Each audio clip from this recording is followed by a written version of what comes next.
Typically, this is the time that somebody asks me if my mic is working right. That's not true. Typically, this is the time somebody asks me if I'm ready to start the show. I am not. Last week, a lot of you knew that we had our friend Kyle on. He made a major announcement for those that missed it. This week, we're going to have a major announcement before anybody asks me if I'm ready to start the show. We are going to have on Renovision and Kingdom of Nerds. Are we dual streaming this? Yeah, we're dual streaming. This has been approved as of 10 minutes ago. That's why we're running late.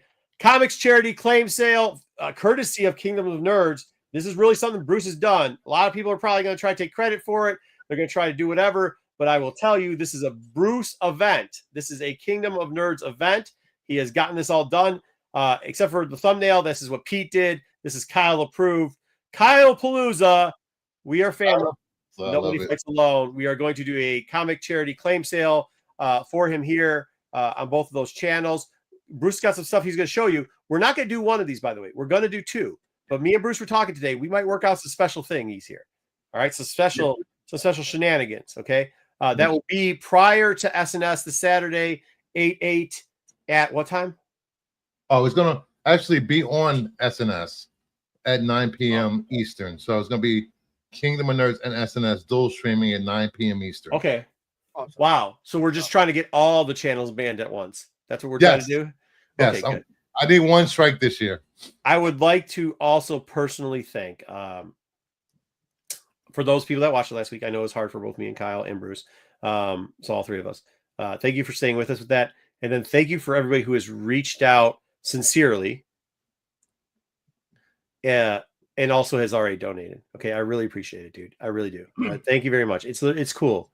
Like the comic book community, I know over the years, obviously, there's a lot of people that I've dealt with in the internet community is a little bit different than the IRL community, right? But like the internet community, for the most part, I have to say, really stepped up this time. I appreciate all of you people. And yes, I did say you people. That means you boys and girls. That means if you gave $1, if you gave $100, if you bought a book for $20, if you bought a book for $100, already we've had some sales for that. Or if you just flat out donated to his GoFundMe page, really do shout out to you, man. You boys and girls, men and women are the best. All right, thank you very much, Bruce. if you may, show some of the people what's going to be in the claim sale. Yes. I want to give a special shout out to Jim Camilli, Adamantium Comics, and Ed LeBeau, and the guys in the Discord for claiming stuff early. Thank you so much. We're going to have a Teenage Mutant Ninja Turtles, the Panosian. Ooh. We get, ooh. You know who this is for. No, it's not Goonie enough. It's not Goonie enough. I didn't say a word. Wait, how much was the price on that, Bruce? The price on this will be $30. Okay, we actually have to have books left for the claim sale, though. Stop. I love Ed LeBeau. No more pre-claiming, guys. No more pre-claiming. Gromit. We might have to auction them off, to be honest. Number 3, $40. No, that's nice. That's that 1 to 15, right? Yeah. Oof. Just giving stuff away. I know. This is definitely for the Gooners. This is on Street Fighter. Can you even show that? Yeah, I guess you could show that here. Okay. I can show it. Okay. I'm gooning it up. Special cami cover. Mm-hmm. For you clone people, Ben Riley fans, we have a newsstand 118. Oh, love Ben Riley. It's because the cutoff sleeves, isn't it? Yeah, it's what I used to wear all the time. And for you monster my fans, we're gonna have a White Heat homage from Mark Spears. Oh, nice. Yeah, there you go. Limited to 200. A little pre-code horror. And for you Star Wars. Hey, hold on. Shout out Mark Spears. I know we joke around a lot with him, but yes, we did not thank Mark Spears. Thank you, Mark Spears. I know you're going to see this. Appreciate you. I really do, brother. Thank you very much. Yeah. Thank you, Mark. And we have Star Wars Darth Maul, Black, White, and Red, #1, second printing, Virgin Edition. Goddamn Marvel in their titles. Nice. Sweet. Oh, wow. Look at that. Slick. Yep. And subs, cheap slabs.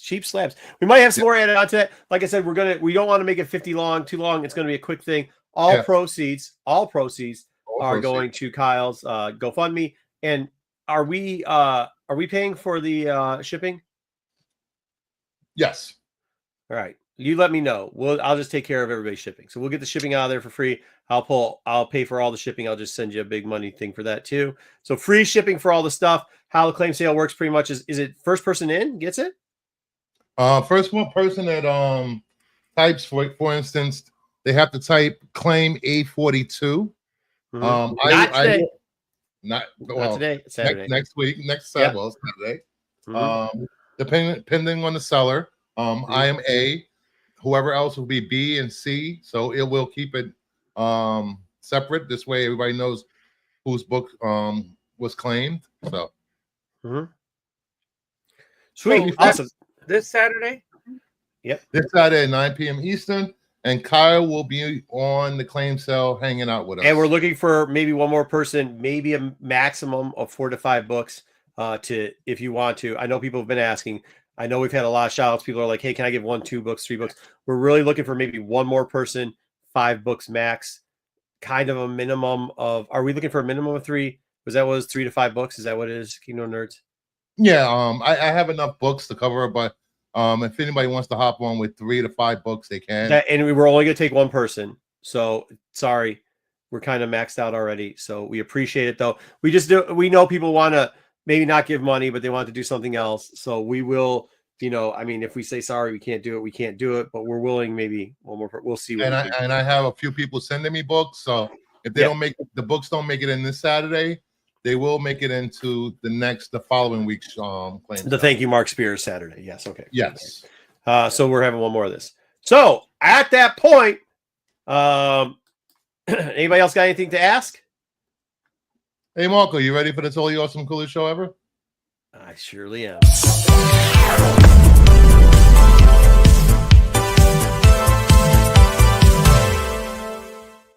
That was a great one.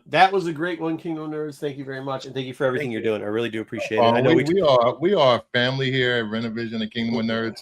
We always have each other's back. Yeah, we have been talking about this for a while. I know you. I think me and you probably the first 2 people to know about it. Maybe Matt too. And then we were talking behind the scenes for a very long time. So really cool. It's good. I'm really proud. I'm like proud to know you as a friend. Somebody who just. I told you, hey, dude, I think you're doing this too fast. I can't get my stuff together quick enough. But like, it's really cool that you're like, that's cool. We're just going. We're going. You said, and then called me the next day and said, hey, Slowpoke, 400 already. And I'm like, you sold $400 already? How did you? I didn't even get a chance to breathe yet. So like, it's amazing. Good job. Thank you very much. I didn't even I missed the beginning. I was late last week, and I missed I missed the announcement. I missed everything until I saw something that Bruce posted. Yeah. Then I was like, oh. Wait, what? He's on top of it. Yeah, holy moly. Yeah. Tell you. I So appreciate it. I'm so behind. Yeah. GTK Comics, thumbs up, high, thumbs up. Tommy took some time off, a few weeks with the family visiting France and Spain. Q Marco complaining about how much time off we get. Hold on, but ready to catch up on Tat Crew. I don't complain about how much time you guys get off. What I complain about is that we don't get that amount of time off. I think our workers are overworked in the United States, and we need a little bit more time off. There's plenty of people on YouTube that don't actually have jobs and don't make any money, and they could go and supplement the workforce if we need to be. Hey, I don't have a job. I don't need to work. Well, yeah, but you still pay taxes. All right, hard time. Wait, always pay hard taxes? Hard time. Always yes. pay your taxes. Always pay your taxes. You can't complain unless you pay taxes. Okay. I mean, hey, listen, we've already maxed the Social Security out this year. Even before third quarter, bro. Like, it's done. For the people that know, they know. For the people that don't, maybe one day you'll get there. We are here to give objective criticism and objective criticism only tonight. Your subjective feelings will be stopped out with logic. We got a full savage. Meyer HQ. Holy hell, Meyer HQ. Oh, I don't think we've ever gotten one. I'll be honest. I don't think we've ever got one this early. Ring the bell. He gets it. Meyer. Shout out Meyer HQ today, dude. Give him. Dude, can we start? Can we do something special for that? I don't know. Whatever that is. I think you're a little biased towards Meyer. Hey, that's it. I don't know. Hey, that was a good one. Speaking of that, we have some of Meyer's books suggestions we did. Oh shoot, I missed 4 Deadly Venoms. Salute to you too, 4 Deadly Venoms. Always thanks for the service. Howdy, cowboy emoji, I guess, with the smiley face for some reason. Okay. Bar Lord, howdy kids. What's with howdy today? Did I miss something? Did Howdy Doody resurrect from the dead? I don't know. Barlord Barlord says JSC gets Gooner pick of the week. They might have Gooner pick of they have a lot of them. JSC and JSC. My bargain comics, I'm just here for the XP. I didn't understand this. Do you know what this XP thing is, Dub? Yes, I do. It's in the YouTube chat. If they make more people chat, they get in the chat. They're competing with each other to get XP points while they're chatting. Does it mount per word or is it per? I don't know how, but I don't know what the scoring is. I've only seen the little crowns and the score, but you have to be watching it on YouTube to see it. You know, you get not on your TV. I don't know if you can see that. No. I haven't actually seen that on TVs. No. You get more XP if you send super chats. So then we just buy them more shit to give away, dude. That's all we do with that. Hey gang, I'm ready for a great show. Thank you, Matthew. So are we. Hey Matthew. Awesome. That's a good point though. We've never been shill, like we don't just shill ourselves out there. We create content because we like you, the people. No matter how much you think I don't like you, I don't. But the rest of the people here at Rennavision do like you. So that's why we do our content. But that's debatable. What's up, Rennavision representatives? Happy NCBD day to you too, Jeffrey. I'll be honest with you. I'll tell you this. I went to go get cul-de-sac for the reverse mirror one. Did you say colon and sack? Cul-de-sac. Oh. Tony Fleece. You mean I refuse to buy cul-de-sac. No offense to my friend Dinesh, because they sold out in 4 comic book stores. 3 that I went to, 1 that I called in of his cover. They didn't order enough of it. They should have ordered more.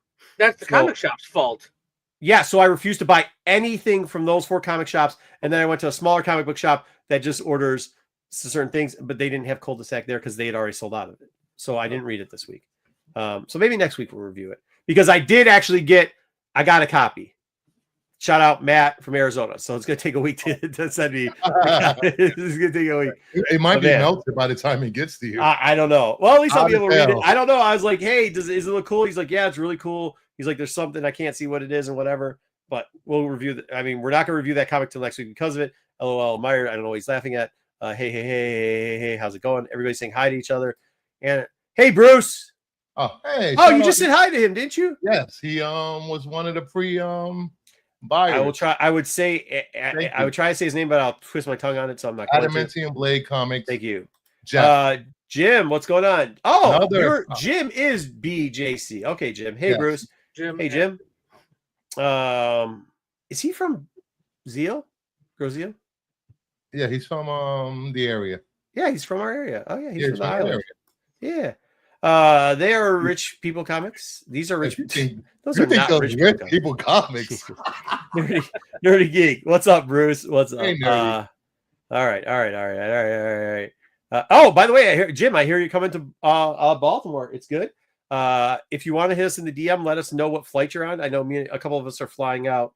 I'm not going to tell you. Him and his son are driving. Oh, you're driving. Dude, that's a long drive, bro. That's a drive. I think they're driving.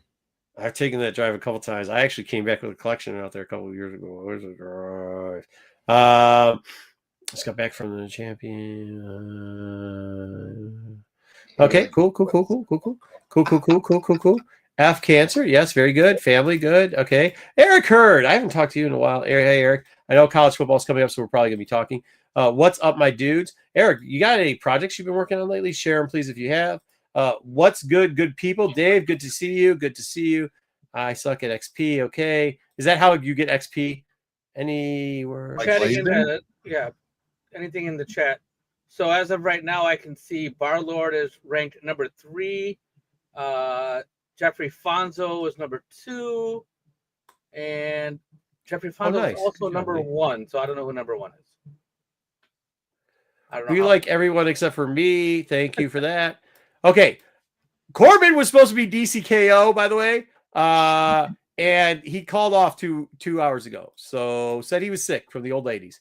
Kevin, good to see you. Marco's the best, and he's I am always outside. He's not joking. He literally called off sick. That is correct. Yeah, he called off sick. What happened? We will have some after stories too, because I was at an anime conference and a soccer conference in the same building this week. And sold a bunch of BD, and somebody sold a bunch of BD Babies. You had an anime I never stop. I'm outside. Wow. I'm outside all the time.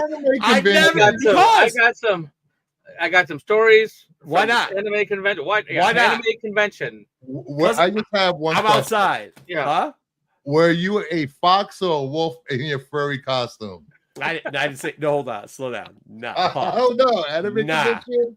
Not what happened at all. It was a weird mix, though. It was a weird mix because the furries started drifting over to the soccer conference at one point. So like, and it was like they were mingling. Yeah, like when I was taking like MLS classes, like I take a course there. So like you'd have big clubs come in. So it'd be like the equivalent for people who know American football. Like the Patriots would be there holding a course for you. So you'd have like Bill Belichick that used to be the coach there or somebody like that come in and give you the course, and you walk outside and there'd be furries just laying on the ground like they do because that's what they do. You know what I mean? So it was nothing to me, but wow, you see people go like, what's going on here? It was funny. Sarah, what's up? Hope everyone's doing well. Thank you. Yeah, that's crazy. I had like my wife's mom was there. She flew up from Florida. She went to this con, and this was a amazing culture shock for her. It was kind of fun to watch her like react to what she was seeing for the first time ever. Wild. She was getting pictures of people, and like she's like, I'm taking these pictures because I have to go back down and show my friends because otherwise they will not believe me with some of the things that I've seen. She's awesome too. So I got to spend time not just inside but outside because I'm outside of the con with her. Great woman too. She was wonderful seeing her. So, now you understand why she got such a wonderful daughter too. Like you see the reflection there. It's really cool. So you went inside the con, hung out with people, then went outside the con and hung out with people, then went back inside the con. Yeah, so back to the soccer conference. I went back to the soccer conference. Yeah, and then you didn't just go there to just hang outside and not go in. I mean, just because I'm outside doesn't mean I'm outside. I know what you're saying. Inside, catch me outside. Catch me multiple outside. times. Into the con. Yes. Multiple times. Yeah. I mean, you know me. I float. Cherokee, good. Yo. I don't know why we've got angry toast for yo, but appreciate it. Jim is number one. Cool. Yes, he was number one. All right, let me get through this real quickly. We'll chat soon. Cool. Cool. I know my phone has been ringing. I haven't been able to get back to everybody. Where did Barlord go? What? Wait, what? Barlord, would you 25 each? I think Barlord, would you pay for both? Oh, there must be a comic. I'm losing it. Brazil. Hello. Our chat is going crazy. Shout out our chat. What's up, everyone? Matt, thank you. Once again, shout out to Matt, too, for putting all this stuff. We talked about the SNS stuff. We're going to post it later on, too. We got, so we changed around, just a housekeeping note. We didn't do this already because we wanted to talk about the Kyle Palooza thing first. CIC, Comic Book Investors Club. We were doing Under the Radar. We're going to add Under the Radar still in, doing a couple little books, but it had gotten away from us, what we've been doing lately with the content that you people have been, and yes, I said you people have been enjoying.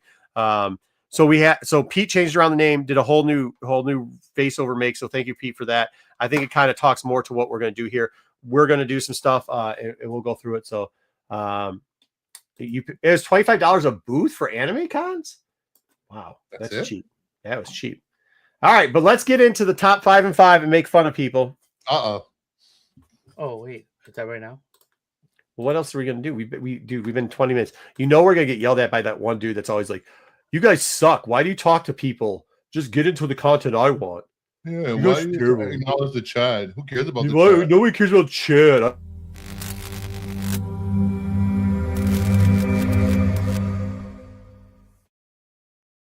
Hey, Darnell, give me a call. I might be outside, really. I might be fishing most of the day tomorrow. Give me a call tomorrow or something. Say hello. I haven't seen you in a while. I really do miss you, brother. And I might be going to the Waterford show, son. So let me know if you guys are too. Ooh. I just haven't seen you a bit. Is this better like this? Waterford. It covers your face, but yeah. Waterford's doing fantastic. We'll talk about Dub. We'll talk about it later. I know. Yeah. I haven't talked to anybody about anything. I've just been too busy. You know me. Yeah. So. Non-stop. All right. Top 5. Here we go. So this one's going to be a little bit Thank you for that. You guys suck. You guys suck. Yeah. Oh, he is? All right, cool. So I'm going to try Why to am get I Marco. watching? You suck. So this one says it's, Marco versus myself versus Corbin versus Bruce. However, you're going to see a bunch of blank spots because, like we said, Corbin called off sick and we did not. He said he was going to give the best is he's like, okay, I'm about to post my picks. And then he chose not to post his picks, which I love the guy. He's busy, but we're just stop making out with old women, dude. All right, here we go. Jim, I don't know. Jim, hit me up at the DMs. Bruce, give him my number. He can text me. We'll talk about it. All right. Number 5. All right, here we go. These are the regular covers for this week. Marco went with the Storm on a Hippopotamus cover.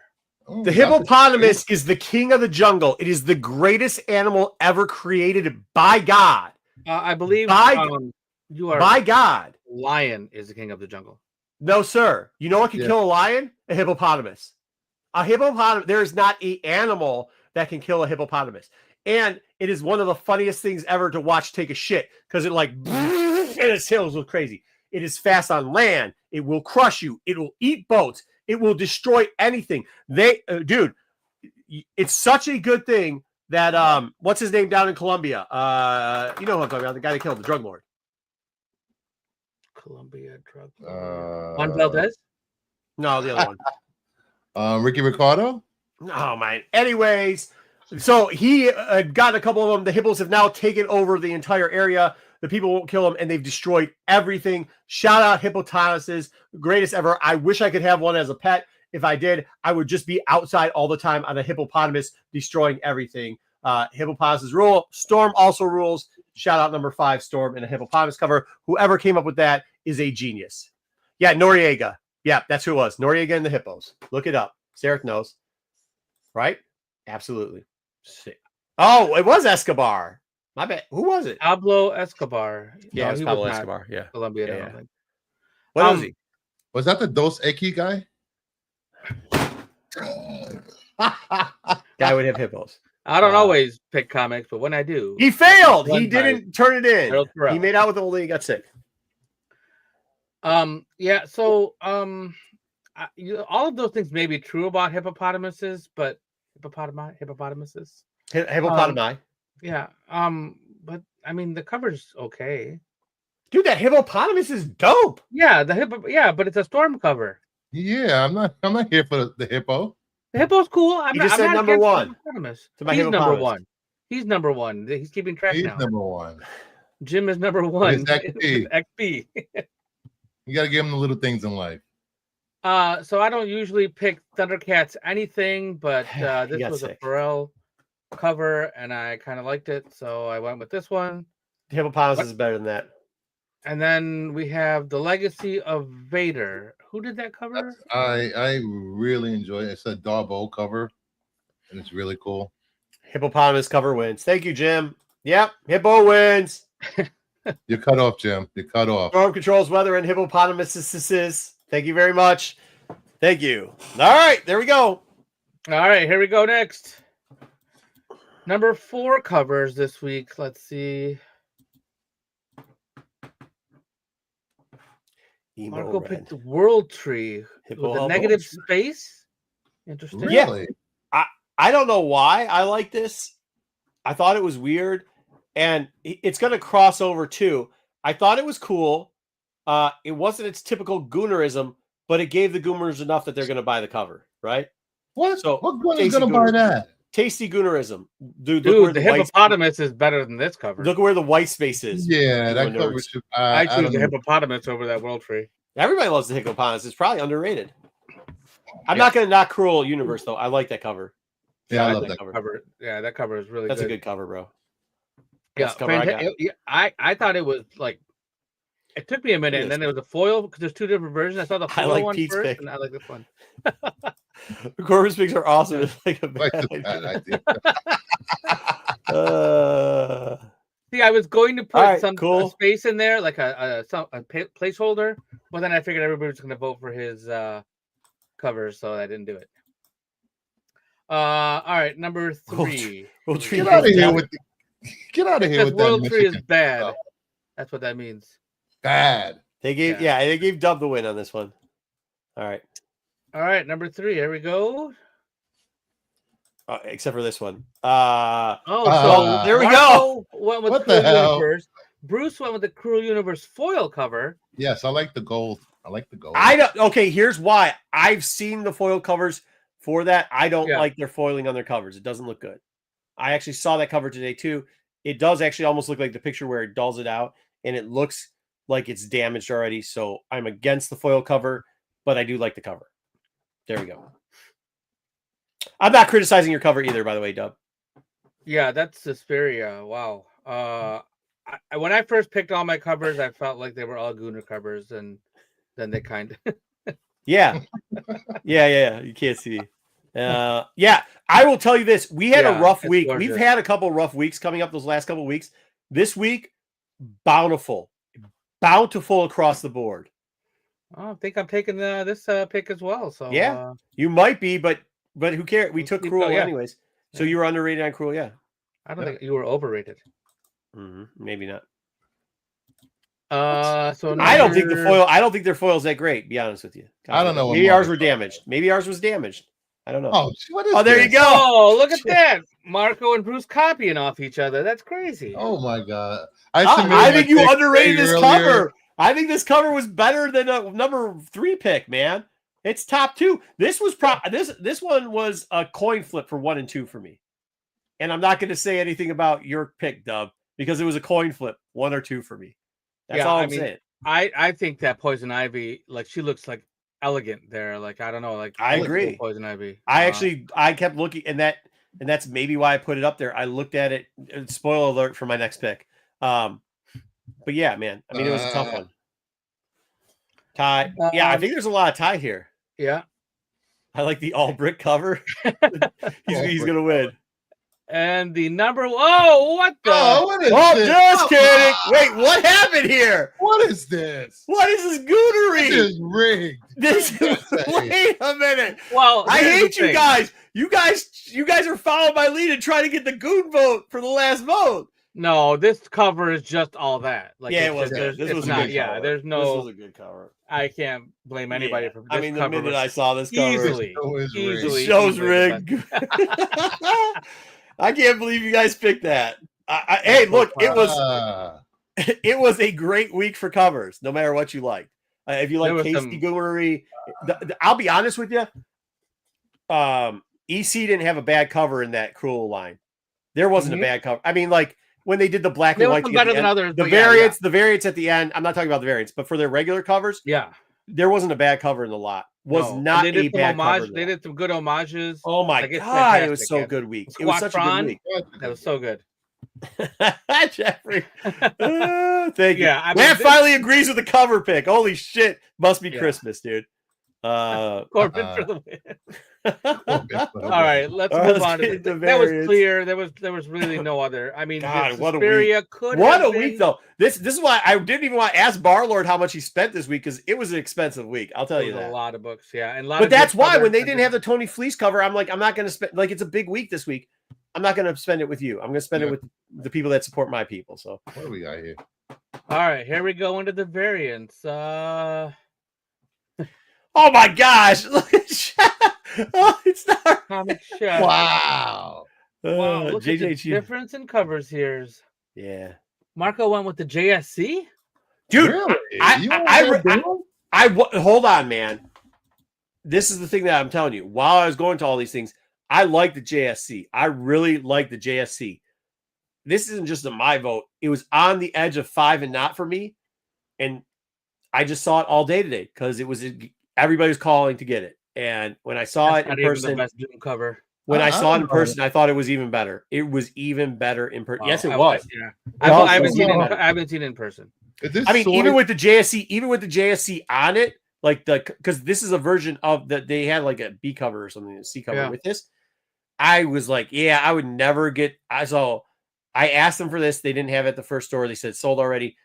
They had one left of the JSC with the signature on it. I said, nah. And I looked at it, I was like, oh. And as soon as I said, nah, the guy behind me goes, I'll take it. so I missed out on it. Next 2 stores didn't have it anymore. It's sold out. So I mean, but that was like after 12, so you're screwed then. So Who did your Bitter Root cover? Oh, that's Torrin Clark. Torrin Clark. Yes. At least it's a different picture in the background. Not being lazy like some artists. Just saying. Just saying. You got to know the people. Yeah. This Tama cover. Do you know who did that cover, Marco? Who did that cover? Yeah.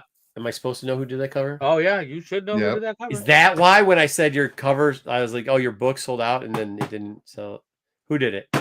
Tony Fleece. Yeah. No wonder when I said I went to try to get your book. That's why.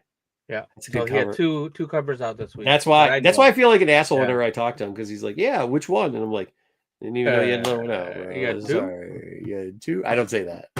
Yeah, I'm a sucker for Nintendo homages, and Game Boy is one that hasn't really. I mean, it's probably gonna go crazy now, but I haven't seen too many of those, so it's kind of cool. It's Pokemon, Game Boy kind of thing. So, well, let me text them and say people weren't. Hey, did you not? What? Where? Who said that their store didn't get any of them? A couple. Jeffrey in Arizona. Jeffrey and Kevin. Kevin, you guys let me know where your stores are. I'll make sure I send out a text right now. As a matter of fact. All right, number 4 in variants. This. Marco and Bruce for picking the same cover again. Good into the road. Just as 4 Deadly Venom says nobody wants to see the Rogue, and somebody else said they did. Yeah. I was gonna go with that Crew universe. I do like robot covers, but I already had picked the Crew universe the last round. So. Yeah, see, I had thought about that too, but I almost picked the same book twice, like different covers, but I think didn't go. But I don't know. I thought this Crew universe immediately when I saw this was like, oh man, I like this better than the one in. I think this was the 1 in 10, and I think I like it better than the 1 in 25 or the 1 in whatever. The Crew universe, yeah. I really like the robot one. So I got this for cover. Nice. Oh, was that a 1 in 25? It was something they didn't know though. They accidentally put it out. Oh man. All right, number 3. Here we go. Mark Spear. Oh, you picked a Radiant Black cover? Really? Dude, I'll tell you, I wasn't trying to. But I was like, yo. What's going on in that cover though? I can't tell. Radiant Black? Yeah, just holding a helmet. Yeah, it's just the helmet. It's lighting up. It looks really cool. Oh, that's a helmet. Got a big ass head. Yeah, the guy who drew oh man, I can't remember his name now. He always he draws a lot of the covers for this book. So I got the EC book, the EC variant. Yeah, it's a 1 in 10. Yeah. Yep. Yeah, 1 in 10. Yep. It's a Montez. I went for the Lotte Montez. Yeah, do you know Montez? Yep. Yeah, I just don't think they realized it was because they got a couple of them, so I don't think they realized. I think they thought they ordered none. Anyways, but yeah, I like your cover too, and the Spears cover is actually really cool. Like I said, I always like when he, and Bruce has told me this about Spears before. Some of his covers that you see, it resembles covers you've already seen in that style because he had submitted them like over a year ago, so that makes sense. But I like some of these covers where you see a little bit of different depth and everything else. So this is a really cool I like the colors. They're muted, but they're not. It's so clean, bro. Meyer, those Daredevil covers are nope, not doing it. I looked at all of them too, and I was like, no, I can't. I can't do it. All right, let's. I mean that's what it is. It's glorified Power Rangers. That's what it is. Yeah. I mean that's Kyle Higgins who writes it. He writes He wrote Power Rangers for years, and it's his creator-owned project. We're old. Yeah, fair enough, Meyer. You got a point. No, you didn't. No, you didn't. Bruce, please. You can't put 3JSC. Going for the Get out of here. See, I like this. Oh, that's why you like that too. I don't know, this man. tune better. Yeah, it's okay, but I don't think it's better than that. I like the cover that you did last time. I thought it was good. I almost put it at the 1 slot because, like, the more you look at, the more you see. Like, dude, do you see? If you look real quickly, do you see the claw hand on her butt? Yeah. And the shadows are that's really cool. Yeah. I was MJ not number one.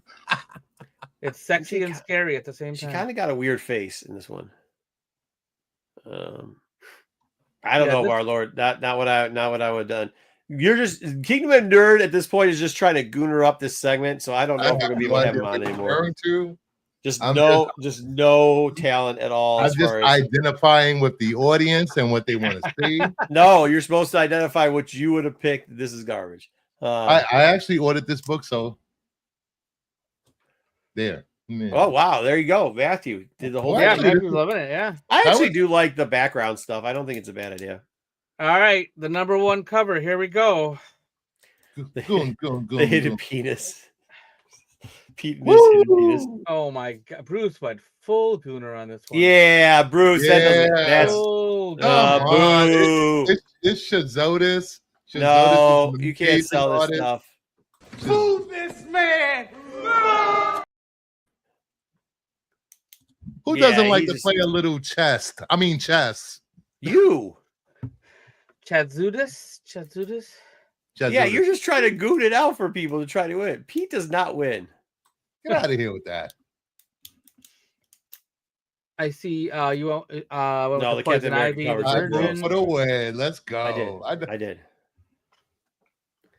I had a hard time with that subject to the children. I wanted to put it in the regular cover. Yeah, the regulars. Like trade dress on it too. Yeah. But I think this is a really good promotion. I think fair enough. Fair enough. Like I said, the same thing with me. I wanted to put this. I couldn't figure out where to put this in the regular covers, so I had to put it in the versions because I liked it that much. Bruce does not get the win on that. Bruce just goonered up. What? That's ridiculous. I have no idea what you're referring to. This is a great cover. Chizotis and chess pieces. He has no taste. He's just gooning away.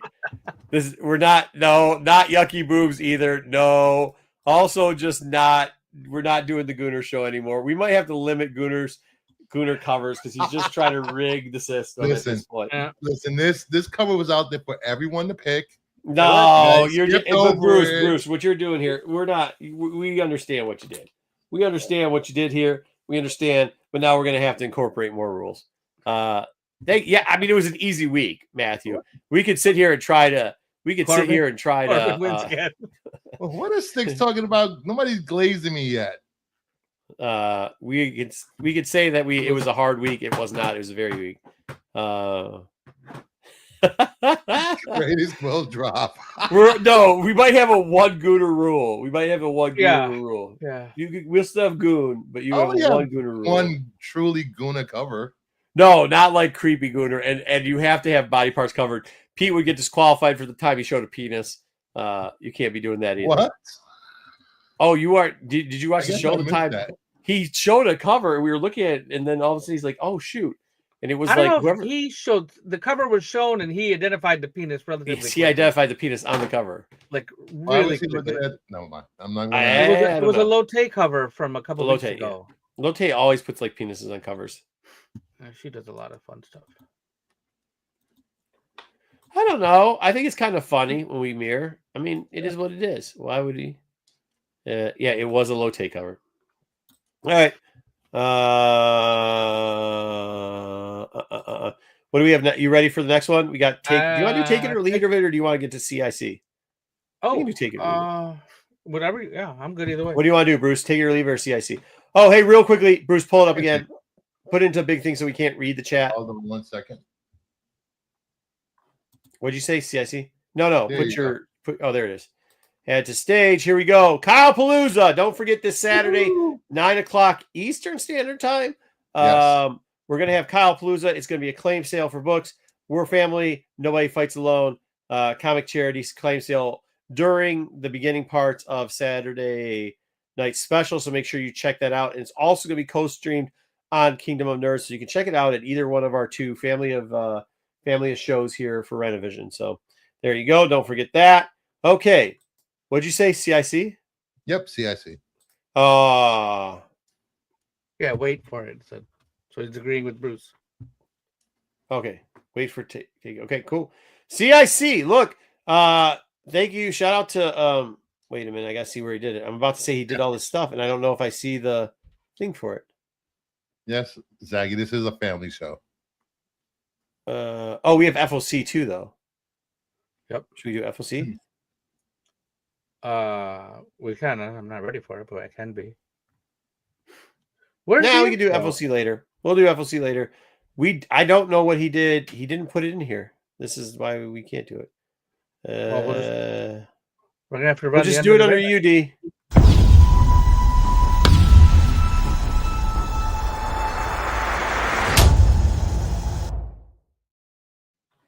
All right, CIC. This week, and it was because of a themed idea. I don't know how many people have Go Collect accounts, but every once in a while they write articles. CIC this week is based off of Del Auto. We've been talking about a lot of Del Auto books. It's been coming up in things. I decided to just do a whole surrounding him. What the whole thing was, it was around this book. One of these books sold. Go Collect was asking if it sold for so much because there's a new high price, because it was a shill bid or because they were trying to like rig the system. The only problem was it wasn't a regular 9.8. It was like a Stan Lee signed 9.8 with some other things. I mean, it was like they're comparing apples to oranges. Yeah, you can't. Signature books can't really compare to. Yeah, but it also reminded me. It also reminded me of other books that Del Auto had starting off in this line, and maybe some that you don't know about. We have 3 that you obviously are going to know about that are big boy books, but we sprinkled in a couple of other books there. We're going to look at these prices. We're going to see what it turns out. Obviously, we're going to compare a lot of data. Very data heavy segment for the people that haven't seen this before. Styx does have this book apparently. Wow. I mean, I like Del Auto covers, but this one, I used to sell a lot of Del Autos, especially in like the 16-18 era. Yeah. All right, here we go. Del Auto, you're gonna have to look at the chat for me. Del Auto, this book, the last book sold for $28.80. I think the signed copy sold for almost like 40, which is ridiculous.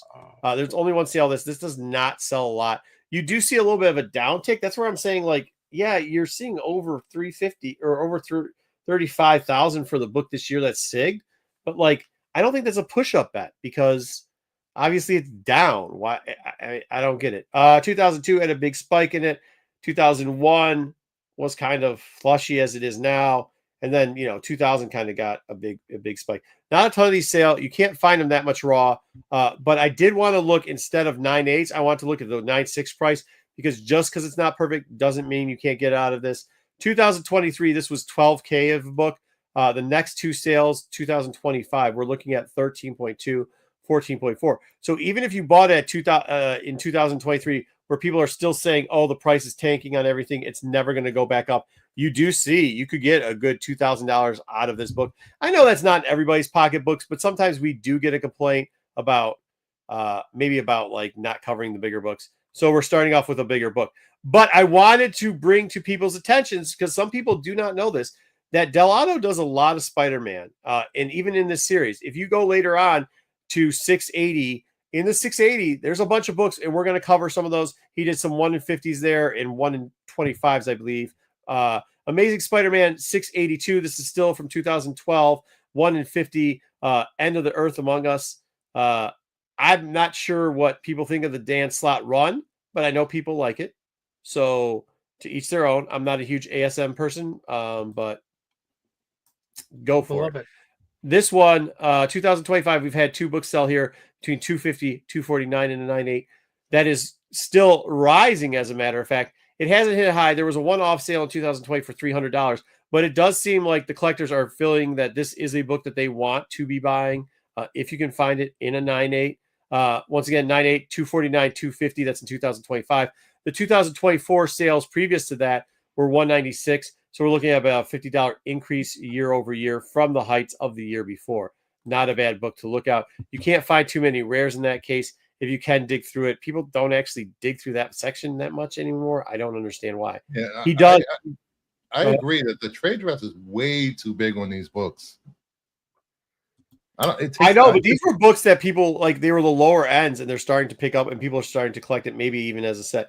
682 was a 1 in 15, so not as good as a 1 in 50. Thank you, 6 got both. We're looking at lows of 64. Take a wild guess what that was. 154 far as a high, 300 and 165. once again, buy at auctions, sell OBO, sell fixed price. Don't do that. This book's been all over the place, even for a 115. It has about the 150 high rate selling. 2019, previous to checks, which everybody says books didn't sell before that, there was a $315 sale here, 179 on the low.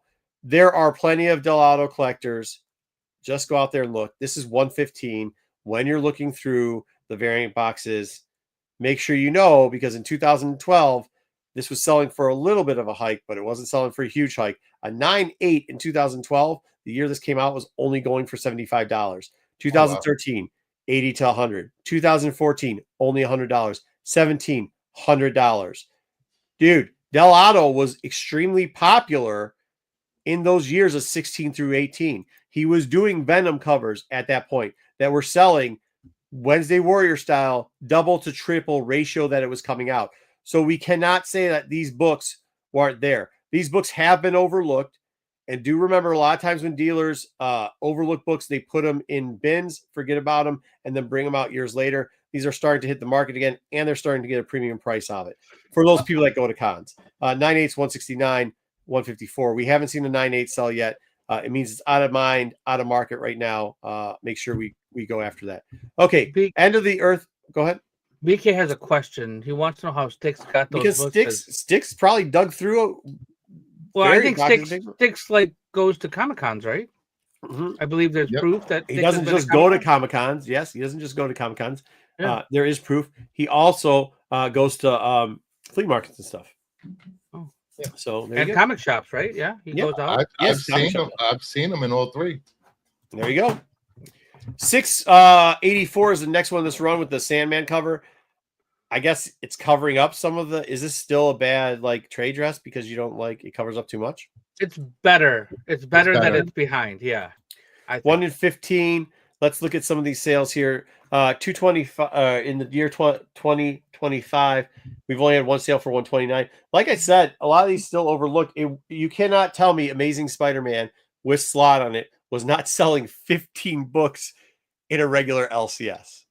It's a 1 in 15. We're not talking 1 in 100, 1 in 300. Right. And this is ASM, Amazing Spider-Man. I know it's 2012. We don't have the resurgence, but we had the 08 resurgence already. Gets into a little slowdown period for this because we're in the recession at the time. But we're coming out of that too, right? We're coming out of that. So the numbers might be lower, but there's more than a 1 in 115, right? We're not dead in water here. Around 2013, 54, 140, 50, 150. We see 200s, 250s as all-time highs. It looks like we're going back to the original price of the year it came out at this point. If you can snag one, snag one. I messed up the pricing on that. Didn't finish off the sheet. Too bad. The next three that I want to do really quickly are the last three. They're not as popular currently, but just like anything else, they pick up pace. We got 685, 686, and 687. All 1 in 15s, all from that 2012 series. 9.8s for 685, 130, a high. This is where the highs were in 2000, 2022, 250. So we're seeing this kind of at a low point.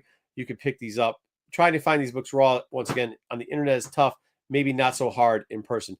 9.8s for this book, 120. Not a book, more a recent book that's coming out with 9.8s being graded for this, for the collections. Part 6, 9.8s this year. Once again, you see this through this book a lot. We buy at auction, 118. We sell on OBO or fixed prices, 185. There you go. So you're starting to see people collect these a little bit more. You're seeing the actual numbers of these kind of pick up in the 9.8s. These books didn't used to have a ton of 9.8 sales between the three of them. So we're seeing it move that way. So that means collectors are catching on to this. Try to go through those boxes and find them and rock and roll, sell them raw or not. Trying to find them raw is absolutely absurd. What happened to our background? Oh, yeah. Okay, here we go. Venom Inc. This is another big one. Alpha. Not too old of a book, by the way. 2018, considering we're looking at the 2012 stuff. This is in that like 3-4 year where people really knew him already. And people were looking out for it. Not to mention another Slot. He loves writing for Slot, right? Apparently he loves doing the artist for Slot. Yeah. So here we go. When it first came out, there was a little bit of a push for this, 13 to 200. I would say it's a 1 in 50, but people knew this book was coming. There is also a mega book that mirrors this, and it's Spider-Man on the other side, also done by Delato. We did not cover that book, but it has similarities in this book. Highs of this had gotten up to $400. Only one of those sales, mainly in the $350. Stick needs to sell them and get better internet. Well, that's why he's got bad internet, because he spends money on key books. Here we go, 2018. But let's take a closer look, because what I'm telling you here is it kind of is an off sale, right? Low 250, high 275. There's something funny there whenever you see it go from 190 to 275. So I want to take a closer look, because the numbers don't really add up on this book. So this is what I did. And I am not going to give you my opinion on this. I'm going to let the chat make the opinion for themselves. This is the listing for 275. I blocked out the nail. What did he say? 2 copies? So they have different numbers on top. This is the main picture. This is the description. Nice. That's it. These are the pictures in order. Your first picture and your picture that's your headliner picture is the two books next to each other. Little thumb over. I'm not discriminating against people with little thumbs. Holding the book with a thumb. Just a tip for the people that want to sell. You can just put it on your wall on an angle and shoot it. It looks great. You can just angle your camera down to it to make it look better. He then hands the backside. I think I blew up the picture because it looks like he wanted to show the spooge spots on the background. And then thumb part of the cover again on the front. So there's 2 there, then 1, then 1, then 1. I don't know, man. I don't know if people thought they were. Well, those look like 2 different thumbs. No, it's the same thumb. He just chewed his nails in between the thumbs, because then he relisted. Then he has a listing up right now for a 9.8 with a different logo on it. So I don't think he sold both of these books together. I don't know why that's the increase of price. I'm not going to say anything about it. I'm just going to use the only other book that sold, which was for $178. It's a pretty big $100 increase. That didn't make sense there. Raws, there hasn't been a raw that sold within the last couple of years, but asking prices are 200 plus. And this is where I'm talking about the go collect thing. You're going to point out a book that has a signature series on it, and you're not going to look at a sale where a dude showed a picture of 2 books at the beginning and then still has 1 book listed, and he has it listed for $300 now when the lowest book before that sold for $178. Interesting. I don't know. I'm not saying tomfoolery or shenanigans. I'm just saying, yeah, interesting, Bruce. Interesting. So there you go. Would it be fuckery? I'm not saying anything. I'm not besmudging that. All right, now we're going to go a little different style. We've been talking about, we love Tony Fleece's Thing book, but we got to see some pictures that are great. I will tell you the Delato Thing covers, it's a certain taste to like his Thing covers. This is Fantastic Four number 3. It's a 1 in 50 from 2013. I don't know if Styx has this cover. I don't know if a lot of people know this cover exists. But there's a couple people that decide to grade this. Not a ton, but a couple. High lows, 275, 269. You're seeing, once again, I'm telling you, people are really starting to get onto the collecting train of these Delato books, especially weirder ones. These are the highs for this book since it came out in 2013. There was a long period of this book not even selling in a graded condition. 98264 was the last 9.8 to sell. This book is selling raw for $75 when people list it. I just don't think people are listing it. They're just not. This is another book you actually have to go and dig out of boxes and try to find. This is volume 3, if I believe correctly, for Fantastic Four. The year was 2000. Did I put the year anywhere? It had to be like 2013 or 14. Yeah, 2013. 2013. Cool. All right, 2013. Now, that's not his only Thing cover. He does have another. What is this? He does have another one. Fantastic Four, number 56. This is the only cover. I put only cover there because it's the only cover for this book. This is actually like an A cover that he did for Fantastic Four. It's around the 2001 period, I guess, because it's got the little support thing. I can't remember when that came out. It was better than the other book, though. We're looking at $200. One book sold for that, $260, kind of in 2022. A lot of people forgot it. This was a very cheap book. Yeah, 2002 was when it came out because you see one sale for $15 in a 9.8. It's now selling for high 135. The low of that year was 75. Let's see what we got here. 9.8, and here we go. This is why we're getting a high and a low. It was fixed OBO, 135, auction $64. It was terrible. Thank you. You can put that up. The run was terrible. $64 for auction. That's why we buy it cheap when it's on auction. Raw, this book sells for about $25 raw. It's a good book to sell. I don't know if I could look at this book every day, to be honest with you. Okay. I wouldn't buy this. Yeah, I wouldn't buy it either. Oh. All right, Winter Soldier. I thought I deleted this one. I guess I didn't. 2012. Let's look at it. Last time we sold this book was in 2024 for $400. Previous to that, it went from 223, 525 to 350. This is the 1 to 50. There's tons of these. Also, a hard book to list and find on the interwebs because people still call this book Captain America Winter Soldier in some places. Some places they call it Winter Soldier. Some places they list it in as many different things. So it's a tough book to kind of track down for the sales. It's all over the place. 9.6 though, 300 for a high. Now look at this is wild, dude. $400 for a 9.8. Look at this. $300 and $260 for a 9.6. The numbers, the prices back and forth for this is negligible in my opinion. A 9.6, even if you miss on this thing, it still draws good money. So I want to compare those two. I should have probably done a closer look on that. Good luck picking up a raw of that. They graded everyone. Yep. I think they graded every single 1 in 50 of that. I don't think there's a 150 they didn't grade. All right, rare book right here. Everybody love this line. Anybody? Oh, Ultimate. Yeah, this is a great one. Yep. It is a sweet cover though. I don't remember. I don't know if I read Ultimatum that much, but this is number 5, 1 in 50, 2009. Kind of a high air in comics. You got to remember, like 6 to 8, we kind of had a resurgence in people actually liking comic books. 2023, no way grades these books. It sold for $59. I don't think the person knew what they were doing. 280. Once again, okay, cool. Thank you for Deadly Venoms. Cool. That's kind of the point. I appreciate that though. No, I mean, like I'm saying, like I appreciate the feedback. 3 sold in 22. Once again, auction versus regular price. And then 2001, 315. There's no more of these sold. Like this is a hard book to come across. Graded in a 9.8. And then of course, did Eric just say he's got 3 of these? Yep. Yeah. Mm-hmm. There you go. That's why, because Eric Hord's hurting it. Yeah. Yeah, good luck finding it. The last 3 raw sales, 50, 50, 50. The last 9.8, $59. Wow. Now, I'm telling you, the last 3, 50, 50, 50, that's around the price. Like, it's always around 42, 52, somewhere around there. The last 3 completely different sellers. I did the background check on it.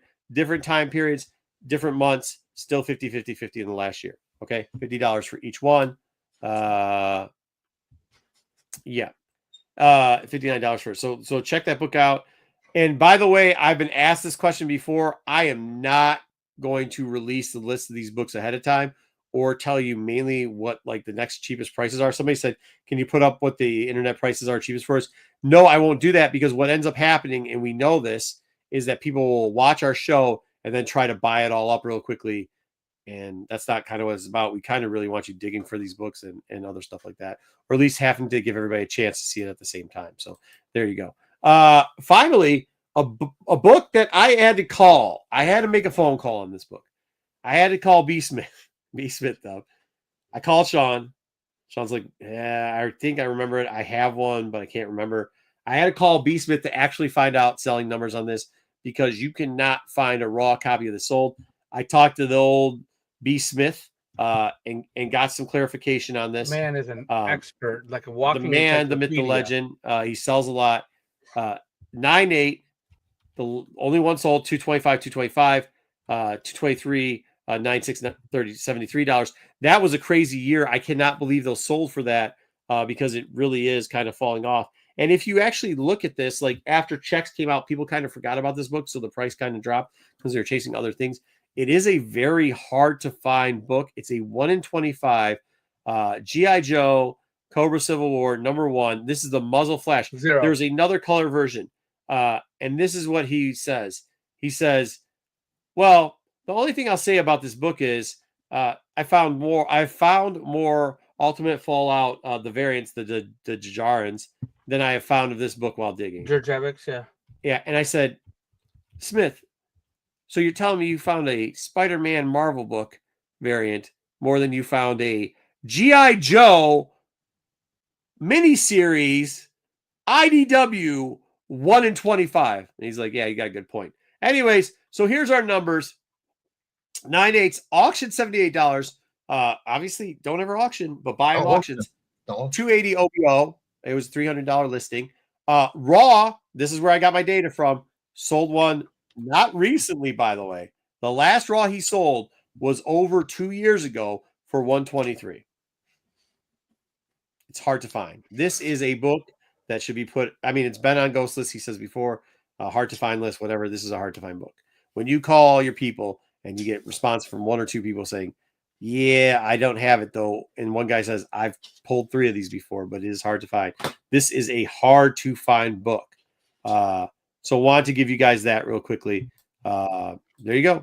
I hope you enjoyed the segment. That's it. That was actually a lot of. Muzzle flash. What does it mean by muzzle flash? I don't know. So they did a line called muzzle flash, which was like the variant. It was like the variant for that. It was like almost. I think they were all 1 in 15s through this series, through the Civil War series. Gotcha. So it's supposed to be, instead of negative space, it was supposed to be, the muzzle flash. What you see when you see a muzzle flash, you get that. Yep. Wow. So there you go. That's awesome. I will say one thing with looking at these books, you can't just can't take 1 or 2 sales of these books. You have to look at the history and get an average. Yeah. If you have a rare book, don't put it up for auction, guys. Put it up for buy it now and with an offer, and then you can sit on it for a little bit. Yeah. That's a good point. I mean, that's why we give. I mean, I know some people think that the amount of data we give you is overwhelming. I try to make it simpler. I try to show you the key points that I look at and some of my friends look at for this. That's a very good point, Bruce. I appreciate you saying that. But yeah, that's it. So look for those books. And by the way, the majority of those, obviously, Winter Soldier, obviously Venom Inc., obviously the first book, Spider Island. Those aren't books you're going to find. But there's plenty of those books that if you look at data where you see books weren't selling for shit, 9/8s were going for $40 in the first 3 years it came out. Those are the books when you go to cons and you see variant sales, you slow down around those sections real quickly. Slow down around those sections. Mm-hmm. Who's digging G.I. Joe 1 in and that's what I told him too. I said, hey bro. He goes, I said, when's the last time you dug G.I. Joe miniseries IDW variants? That's the first place you went. That's the second. He's like, you got a good point. I don't like the cover. I was like, bullshit, you don't like the cover. It's just not a priority. You forgot about it, right? Yep. Oh, thank you very much. It's just something you completely forgot about. And that's something you got to do it. If you just remember these covers, I think you'll be all right. I know Dub knows this and Bruce too, because they've both dug with me. That's how I do it. I don't typically even remember what's in it sometimes. I just memorize the covers over and over again. And a lot of times I negotiate off of what I feel the cover is. If that's where I get good deals on it. Because I'm not going to pull up my phone because I don't want the dealer to find out that I'm looking it up. But I remember the cover, and I'll just negotiate. Okay, this is the book I'm grabbing. And if I find it in $1, if I find it in the discount bins, the $, the 5s, or the 50%, I hate those. I hate those guys that you're digging and you want to go in that box and they're standing there looking up books on their phones. Just want to push them out the way. And here's another tip. IDW, if you see R1 under the IDW, pick them up in those bins because you never know with those 1 in 15s. Yeah, usually great. Matthew, you both said it. RIs. Same time you guys said it. RIs, you guys both said it. RIs are usually a good run. Yep, especially considering I hate to say this because this term. Get those pony books. Yeah. Is that I hate to say, and that's what I was about to say. I hate to say it because people take what, and they do. They'll take this and they'll go on and do an internet show and they'll use some of the lingo we use. And this was one we used to use and say it, and then people started doing it, especially in Star Wars, is like IDW, those RIs, they are not in the best section. And a lot of times the dealers didn't even know they were getting an RI because how Marvel and DC's, how their incentive program is, you clicked a button and you got an incentive. How it mainly happened with IDW was it just came. Like you how ordered 10 copies and you got how the form worked out is like you for people that didn't know how the old way of ordering, especially through Diamond, was click the incentive cover, click it. IDW was just like click, and they'd send you some shit. I was like, thank you, right? Please take our books. Please take them. So that people would just throw them out there on the regular racks. And what's their titles? Yeah. G.I. Joe, some Star Wars titles, ponies. The shit else do they have? Godzilla. Sonic, Godzilla. Yeah. So go look where your Sonic books are right now. Do the math. That's all I'm going to say. I use my phone and look. Zaggy, but Zaggy, it's okay because you're just high all the time. So we get it, bro. We get it. Yeah, true. What's wrong with that? No, you can find them in the dollar bins. That's where I pick them up, is in the dollar bins, because they put them in the dollar bins because people still don't look for the RI. Dude, nobody's digging through fucking pony books to see if there's an RI in it. No dealer's doing that. They're just not. I mean, like some are. If they are, you're not going to get a good price out of that dealer anyway, so don't go to them. But like most guys are not going to look for RIs and pony books. Even some of the old Sonic, like they started to do it, but they don't. The G.I. Joe stuff is probably the most overlooked stuff in the world, and it's not hard to figure out what's rare in there. You know what I mean? Yeah. Just DDP. Just go get your DDP books, dig through them, and take them out and find. Not Diamond Dallas Page. The Devils Do Publishing. Find out their variant covers. Like, dude, good luck. I mean, don't do that because I'm going to come to your store and take them out. But like, do that. All right. Hey, Canadian. Where was Canadian? I didn't even see him. Oh, there he is. Canadian's in my house. All right, cool. All right, cool. I'm glad everybody enjoyed that. Let's get back to the regular scheduled program. Do we have FOC ready or no? We have. Or we get to take it or leave it ready. Okay, cool. Let's do take it or leave it then. Good.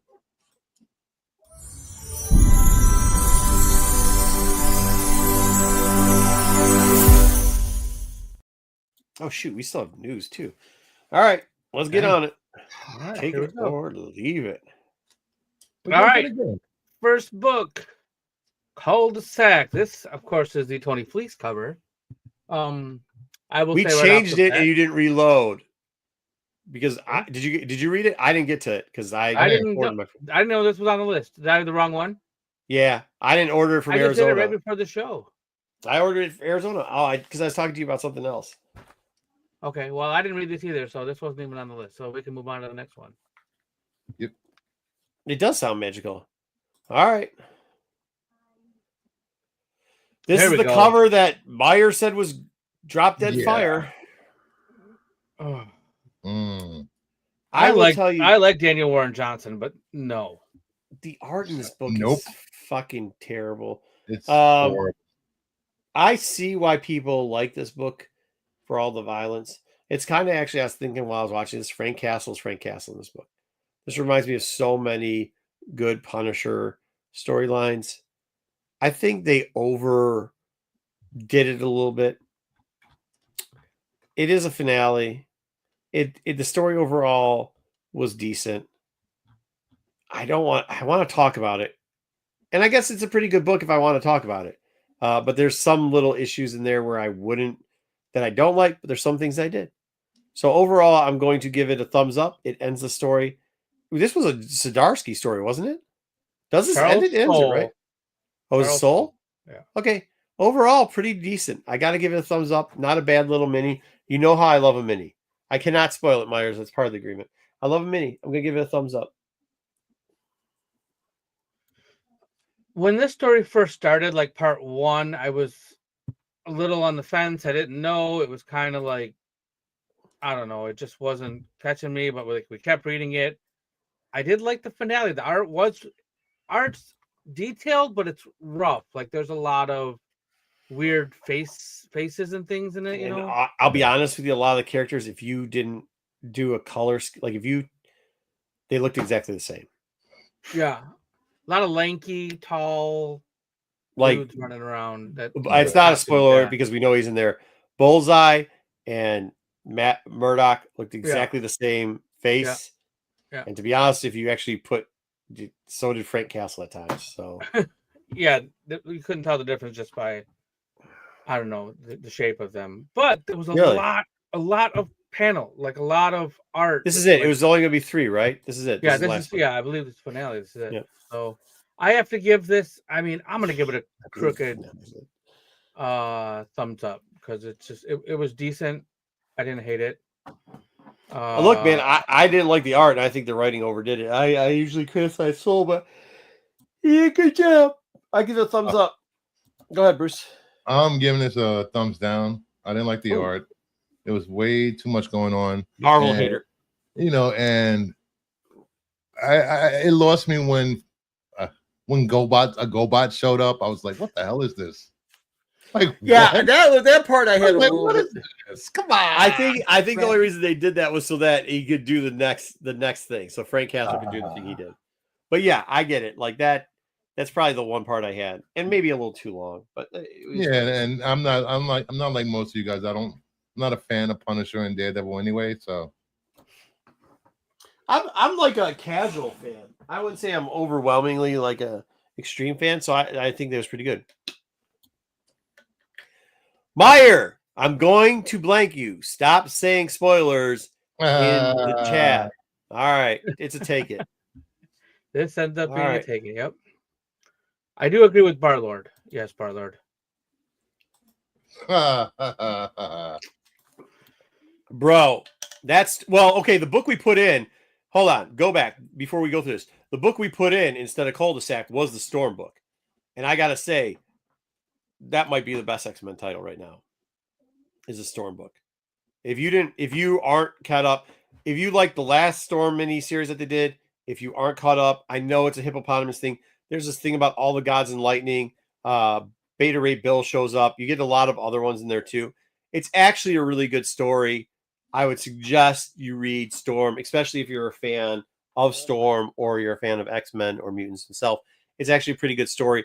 It's isolated, so it's by itself. It doesn't interact with any of the events going on or anything else. Solid book. Pick it up. All right. Next up, Captain America. Yeah. Thank you. Oh yeah. The Storm book is fire. Yeah. It's a good book. Remember, we said we didn't know what was going to happen. This is the Chip Zdarsky book. We didn't know what was going to happen. We had to give this another book, another week. Another title or issue. I think we got to go to issue number 3. You think so? I kind of like I don't want to spoil it. I kind of like the whole Doom situation. They show Doom on the cover, so I'm going to say that. I kind of dig that portion of it. Yeah, but if this book didn't have Doom in it with the second issue of this run, would you pick it up? No, I think I'm not full. Hold on. I'm not full. I'm not saying I'm picking up this. This isn't locking me into picking up the entire run of this. It's just doing enough that I'm going to pick up number 3, which is unfortunate because I'll tell you at number 3, if it just does enough again, I'm going to probably drop it. But this book does just enough where I'm like, wow, it's not horrible. Oh, okay. I like this portion. Like not just it's not horrible. Then I go, oh, it's not horrible. Then I go, oh, I like this portion. So, I mean, yeah. If Doom was not in it, like Bruce first said, if Doom wasn't in it, but it's half the book. But Doom was in it, so that's what I'm saying. He was in it, so they did what they needed to do to make me interested in what's going on. I don't love it, but I also give it a crooked thumbs up. Yeah, it's not love it; it's take it or leave it. Like, yeah, I definitely don't. All right, well, it's a Marvel title, so let's see where Bruce is going to go with this one. I'm going to give it a crooked thumbs up. Oh, I enjoyed the art. It's only reason I didn't give it a full thumbs up is because I'm sick of Doom in every goddamn Marvel book right now. I am, except for this 6 months of World Under Doom. I am sick of Doom. No, I don't read those books anymore. I'm over it. Yeah, agreed. I could do this without spoiling it. Yes, but that causes an interesting situation. I don't think it's a complete reboot of him. I think it's kind of like a alternate universe, right? That's what I get out of it. Yeah, that's what I got out of it. Yeah, I mean, I do like the art though, Bruce. Like the art is really. yeah. I love the clean lines. And I love it's very realistic too. Colors. I like that a whole bunch. Cold, it's great. Valerio Shitty. Did you just say shitty? You said shitty? Yeah. That guy's shitty. It was good. Take it. Moving on. That bad? Damn. That art was shitty, bro. I know. I'm so mean. Yeah, it's like what if Cap. Yeah. Well, he'll be in it'll cross over. All right, I'm gonna go last on this one. Go ahead. Well, I would like to go first on this one, but I didn't get to this one. It was interesting. I don't know what it is with indie comics and doing post-apocalyptic stuff. Seems like that's the only time they can tell a story, indie books. Yeah. It just I was expecting Godzilla. You got his eye in the first panel. The first panel. And then I didn't see an explanation for dinosaur people and monsters at all. Yeah, there was. Something? Yeah, there was? So okay, hold on. Let me tell you the premise of the book without trying to spoil it. So you had to catch it early on, but the area in which this just takes place is in Seattle after there was a kaiju fight, like a big one, and it caused like a ripple effect of this zone that has, like, how they use the thing with kaijus where it's supposed to be like radioactivity or whatever, Right. You know what I mean? Mm-hmm. So it kind of has like that magical feature on it in this area. And there's different levels in this area of it. Like there's level 1, level 3, level 6, level 9. And they foul somebody who's a survivor of that. Now there's different things that happen to the survivors there. Some of them are completely still human. There are some mutations on some people. And then there are like kaiju spawn points almost. And they've covered the only downside I'll say to this book. You didn't give it Kingdom Nerds. You didn't give us a thumbs up or thumbs down, did you? I don't. I want to give it a thumbs down, but at the same time, quick thumbs down. Oh, quick thumbs down. Well, I'm gonna give it a full thumbs up, and this is why I understand his point. But all the things, if you know me, a lot of stuff he just described are things that I like. Post-apocalyptic. I noticed. The problem that I have with this book, 2000 AD. Yeah, I know. This falls right in. This is a story out of 2000 AD, pretty much. Yeah, right there. The only problem that I can see with this book for some people, not myself, but some people, is just like what Bruce was explaining, and it was what I was going to say. It's really fast in the beginning, and if you didn't catch it, you might get lost quickly. Now, what I hope is they kind of come back and slow it down for book 2 a little bit to straighten a couple other things out. This might be a book you have to read twice. And I would say if you feel lost, it's okay to start a book over again, read it again. I know Bruce didn't have time for that, but like it's okay to read a book again, especially if you're lost. Sometimes your mind's thinking about something else. Coke and hookers, who knows? Whatever it is. You got to go back and read stuff sometimes. Sometimes you're just ghost reading, right? So make sure you read through it. Definitely in the beginning part, it'll explain a lot. I like it though. I think it's a real cool take on something that I don't believe has been covered in this genre before. And I'm saying the Godzilla kaiju genre. I'm not saying in the post-apocalyptic genre. So what I will tell you is that it's going to be a spoiler alert for some of the news later. Is that, it's Godzilla. This is Godzilla time right now. We've talked about it in the news before where Godzilla's coming up on a big birthday. Yeah. And so you're going to see and Toho has made lots of deals to do lots of Godzilla everywhere. So you're going to see a lot of Godzilla related books, stories, comics, toys, everything. So I will tell you the only thing I'll say about the main character. You see him there; he has a tail. Kind of a weird choice. That was kind of a weird choice. But there's a lot of little things that they put in there, little Easter eggs that are going to definitely play down the road. Like a lot of it's Game of Thrones-ish how they do. There's things that don't seem like big deals or in passing, and then I have a feeling that it is going to have a outcome play in the background. So, like picking up random pictures and shit. Thumbs up. I guess it's a take it. So we saved it from Bruce trying to kill this book. I'm not trying to kill anyone. take it. All right, next book. Just this book. Well, again, I love that. I mean, that's my style. All right, I didn't do the bend over cover because I figured I was already going to put it on the slide, so I decided to go with the VRC cover. I've been dreading Birds of Prey because, like how many female team up books do we keep reading and they get worse and worse as they go on, especially as they keep adding characters? That's rhetorical. Did you guys get to this book? Yes. Bruce is going to give this an automatic thumbs up because it's a DC book. So go ahead, Bruce, give it a thumbs up, and then I'll give actual thought and context to the book. I thought it was a. If you guys aren't reading Birds of Prey, the first 10 issues are horrible. The writing has gotten better as the series going on for me. And seeing some characters that you haven't seen in a long time, especially since they're Superman villains. Wait, not Superman villains.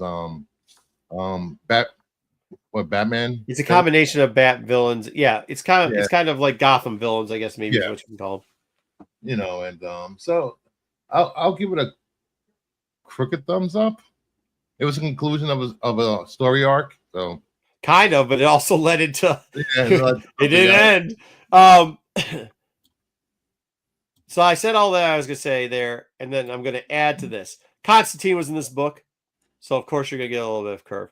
And also, too, it wasn't the typical thing. Like Bruce brought up, this book really sucked, and I wasn't going to want to go back to it. The one character I wish they wouldn't have put into this book, though.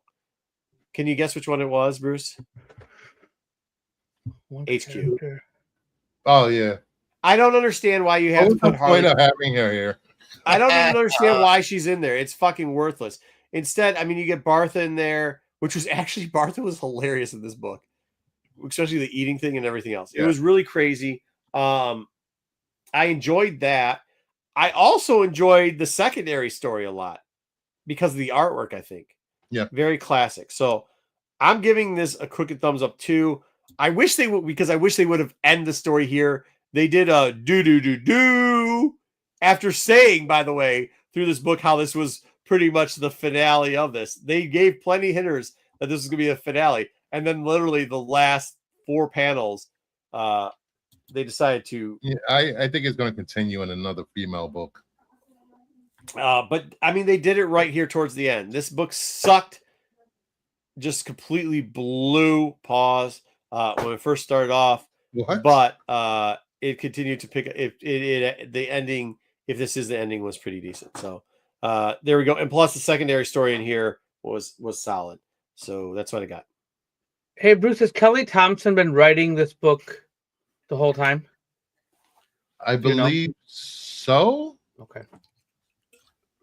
Just curious. I don't know if she got a wake-up call or a call from editorial or something. But yeah, somebody said you better improve it because you're right.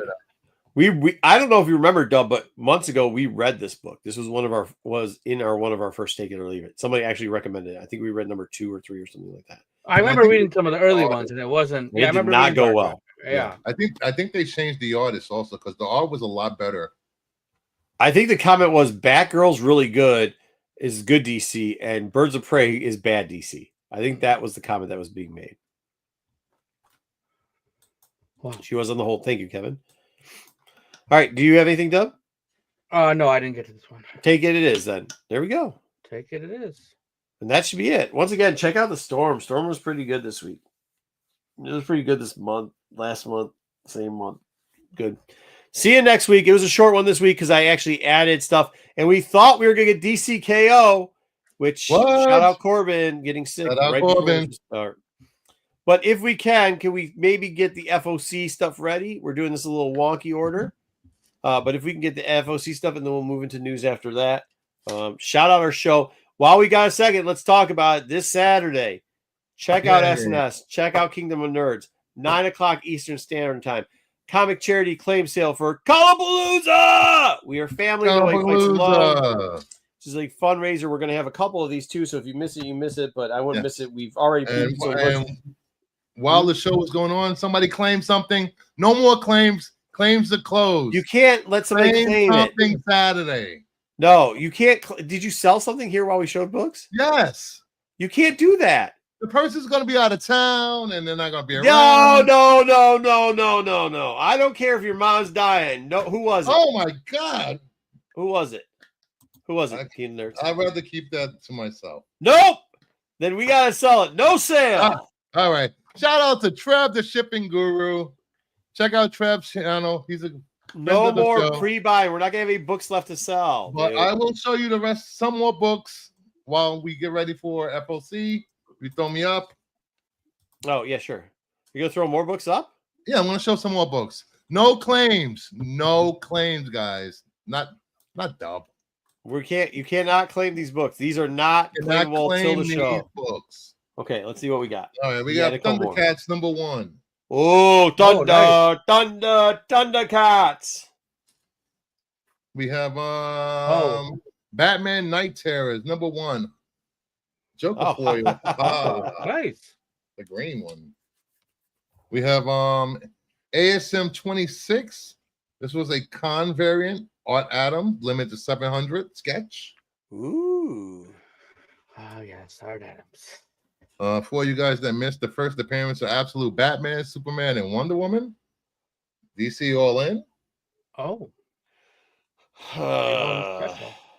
And for you Frizen fans, we have Spider-Gwen, Ghost Spider #1, the 1 in 100, Jenny Frizen. Oh, there you go. Nice. Yeah, no show, no sell. Thank you. So all of these books will be available for claim on Saturday. Plus more. I am shutting down. You're the one accepting it. I am shutting down my Instagram till Saturday. So Saturday at 9 o'clock. You said 7 o'clock. 9 o'clock Eastern. 9 o'clock. Callapalooza. 9 o'clock Eastern. Either on Kingdom of Nerds or on SNS here on Renovision. Thank you once again. All right, are we ready for the FOC face-off? Yeah, I think so.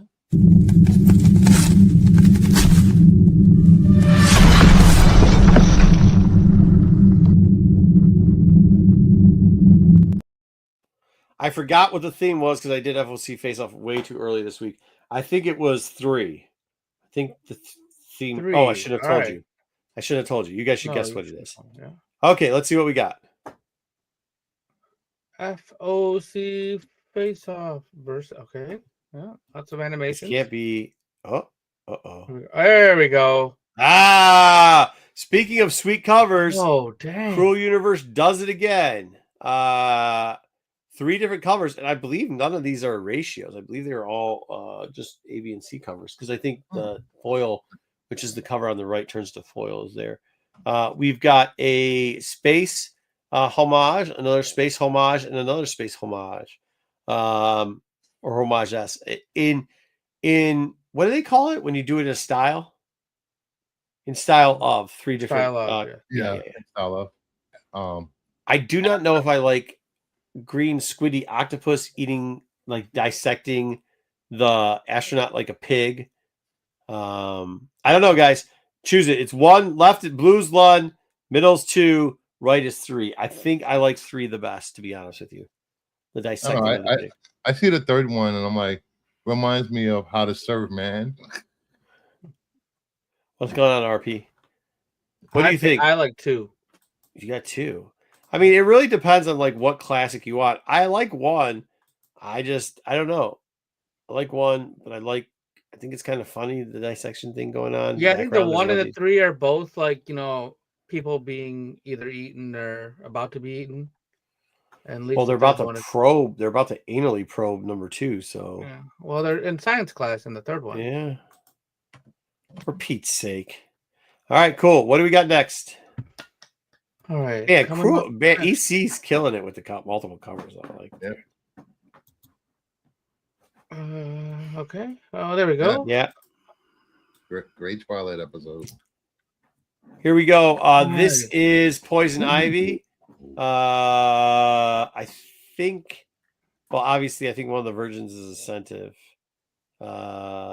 which is the one on the way right. In the right she's is- like the fly in the trap. The one is That's Eom.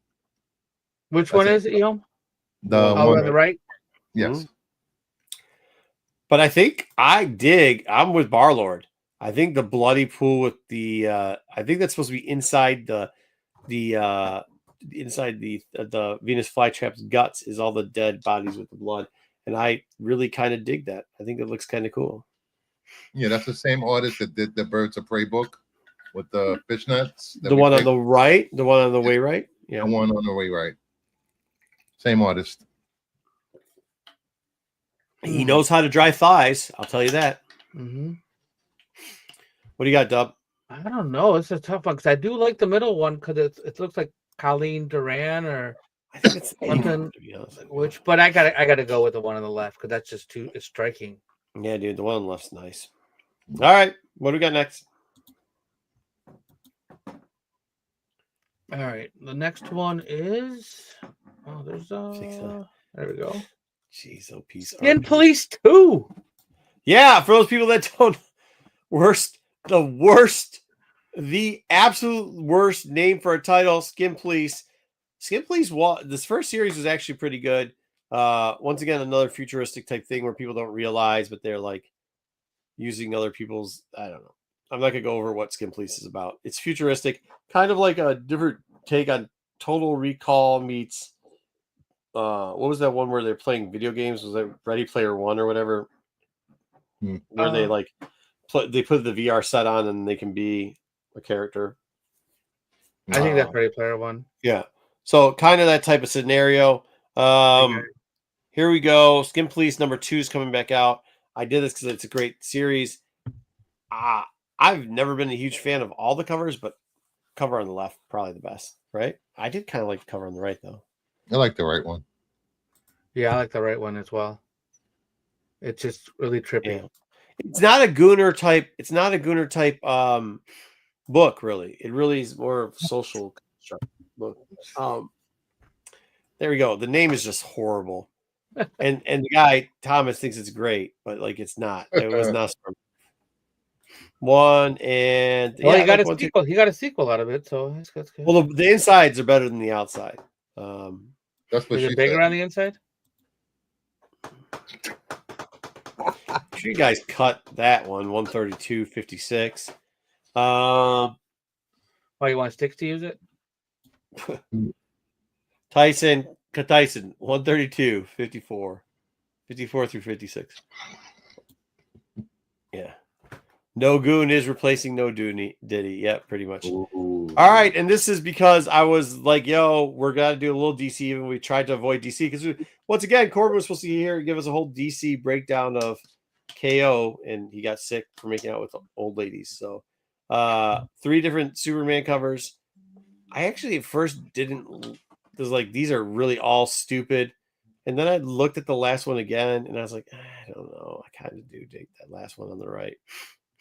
Well, we got 2. Middle. Wait, what are we doing? People like the middle?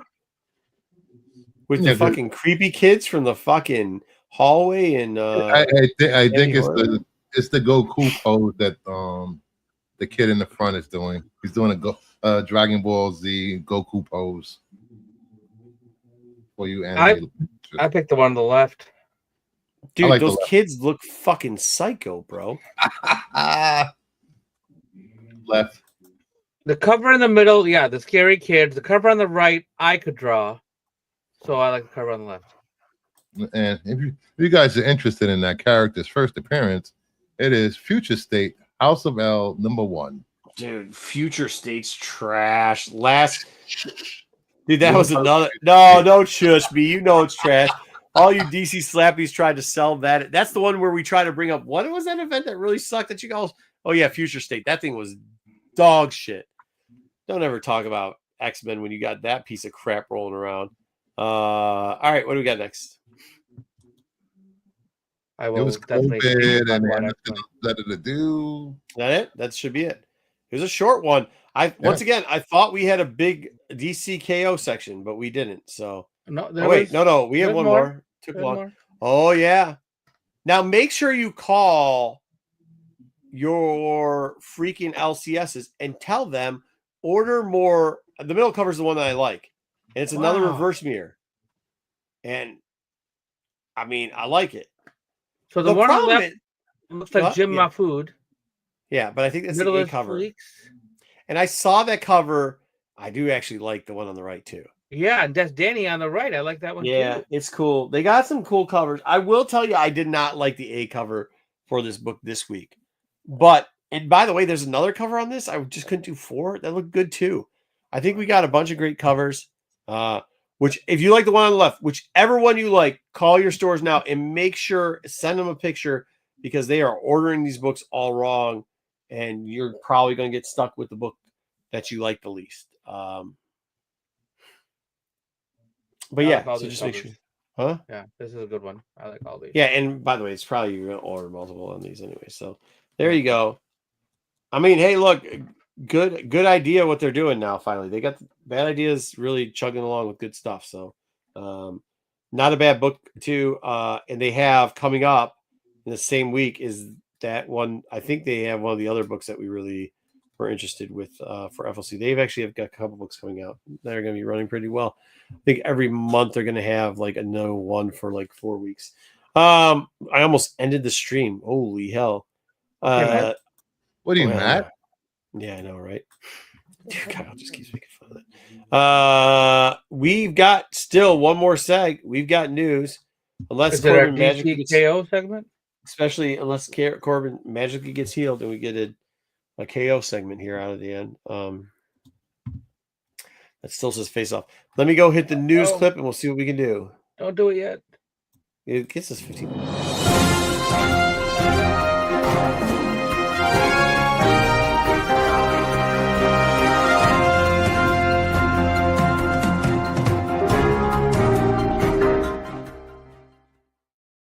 Oh, and we have a little after hours, don't we, about the anime? We can talk a little after hours anime too. We got some anime love in the background. Not about anime, but about the con. About the con specifically, yes. Oh. I got some things. You picked some stuff up. I'll show you what I got. Yeah, I did. What? Show and tell? I got a little bit, just a little bit. Ooh. It's an interesting story behind it too. So, but we'll get to that in a minute.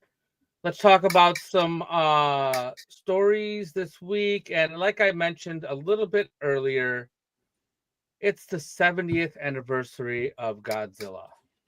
And the main kaiju, he's got several projects in the works. Legendary is a new movie, Godzilla versus Kong Supernova, that comes out on the 27th of March of 2027. But there's also like Toho is licensing Godzilla in a whole bunch of different ways. Like you saw some of the comics. This is the second week in a row we've got a new Godzilla book. Yeah, and they've got a couple other new titles. They advertised the back of that book as well. So they're doing things in the Godzilla universe. I don't know if there's an official kaiju verse. I don't know what it's called. But there's something there. Monsterverse. It's the Kaisei universe. Yeah. Wasn't it the kaiju universe? I thought that's what it was called. It'd be great if it was. It'd be great if that's what it was called. But I don't know for sure, so I don't want to say that it is or is not. No, I really thought that's what it was called. Kaiju universe? Yes, I thought that. I mean, I know there's a Monsterverse with King Kong, but that's the American movie. Yeah, no, I think the Japanese is going to be Keisai. Keisai era. So this was a poster that Toho put out for the 70th anniversary with all these different versions of Godzilla on there. It's kind of cool to see all that in one spot. Sweet. All right, let's move on to the box office, please. And Sorry, I didn't let you guess. Fantastic Four is the #1 movie in America for the second week in a row. Yep. Dropped to 38.7 million. I think ended up at like 40. But it dropped 66%. Yeah, fair. So it's a little bit bigger drop than Superman, but it did okay internationally. I think it's doing like decent numbers internationally, so it's definitely made its made its money back. So No, yeah, it made it back last week actually. Marvel. Wait, Godzilla and DC, Marvel, maybe Image next. Oh, the Godzilla. Yeah. Making the rounds. I mean, like I said, another good movie. I mean, this is the one thing that I think, well, some more like-minded people, not Bruce, can agree on. Both. This is a great era to have superhero movies because it looks like both big houses, are on track, on the right track. And I might add that does allow other projects to make its way to light that maybe we haven't seen before. Yeah. So if you are a comic book fan, I know that some person on this panel might just full sell Bruce and try to hate on Project Bruce just for no reason at all. But the rest of us, I like Captain America and Thunderbolts. I thought Thunderbolts was a way better movie than this.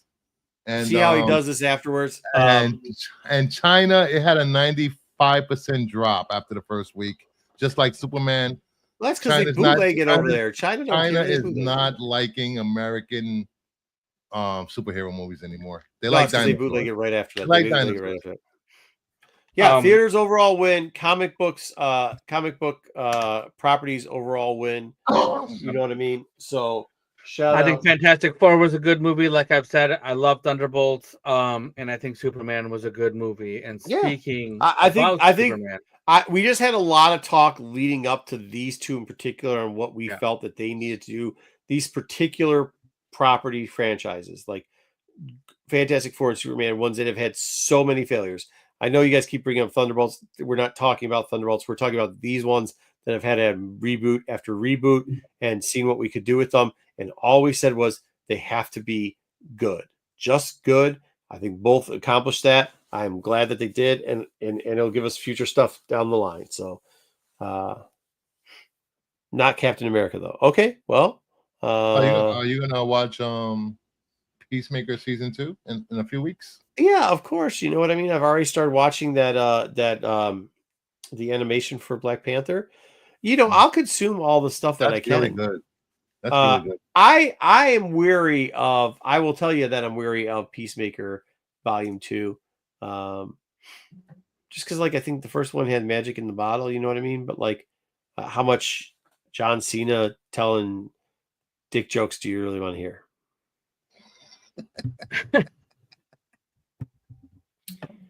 You know what I mean?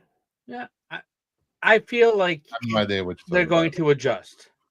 They're not going to make it the same as season 1. And I think I have a feeling that they're not. I have a feeling they're going to do the exact same fucking more. Yeah. I have a feeling if they double down on all that, then it's going to be a problem. We're not bored yet. I get it, Barlord. I know, but when I don't think it's going to be less or change up. I think they're going to triple down on shit. Wow. And then you're going to be like, why? And Bruce is going to be like, it was great. So you hated it? You hated the first one? No, I loved it the first one. When did I do that? I've never done that to you over here. You're about to do it. But here we go. I have no idea what you're talking about. But this is what I'm saying. Is like sometimes diminishing return on value, I think is probably the statement that I would like to make the best. I hope it's good. I hope they change stuff up. And once again, like, I don't root for one property over another. I hope that there's goodness out of all of them, and not just DC and Marvel, but all properties for everything. And I think there's a time and place for everything. I understand. I just might be, if they do bigger, badder, better. What's the thing? What was the bigger? What was the South Park bigger, longer, and uncut? Longer and uncut. If they do bigger, longer, uncut number 2, I've got my fill. I don't need a second one of that. You know what I mean? Just Well, like you gotta give the shout out audience South Park. What's up? you gotta give the audience what you want, what they want. More dick jokes. Yeah, that toilet humor works with the general audience. People love that stuff. Some That's people why love that American stuff. Pie works so well and other comedies. Yeah, but American Pie 2 didn't work so well. I loved American Pie too. There's Right. lesbians. But the general, you just generalized and said the general, and then you see it. Yeah. And then American Pie 3 didn't do too good. Oh, and the wedding. Oh, I didn't even know there was a wedding, a 3 or a wedding. I just assumed. But there you go. Yeah. So there you go. Dub, what's your opinion on American Pie wedding? I will honestly tell you that I have never seen an American Pie movie other than the trailers. Any of them. Any. We're gonna move on because I tried to segue to this a little while ago and I could not. But here we go. We're gonna talk about some Superman. Superman. He will likely be the #1 movie, yes. for #1 comic book movie for 2025. Hold on. Are we saying that the dance from Peacemaker? American Pie. Oh. Wedding. Dance off, bro. Me and you. Bleach eyes now. First time. This is the first time for DC being beating Marvel since 2008 was when the MCU. Yep. If you're a fan of Marvel and DC, there's some great choices out there. Everybody can enjoy what they like. Yeah. Superman, yeah, I mean, I don't the highest grossing thing doesn't mean much to me. As long as both are successful, once again they are. I mean, there you go. All right, let's move on. The new Spider-Man costume has debuted. So we got a whole bunch of Spider-Man behind the scenes footage, and not footage, but like little clips.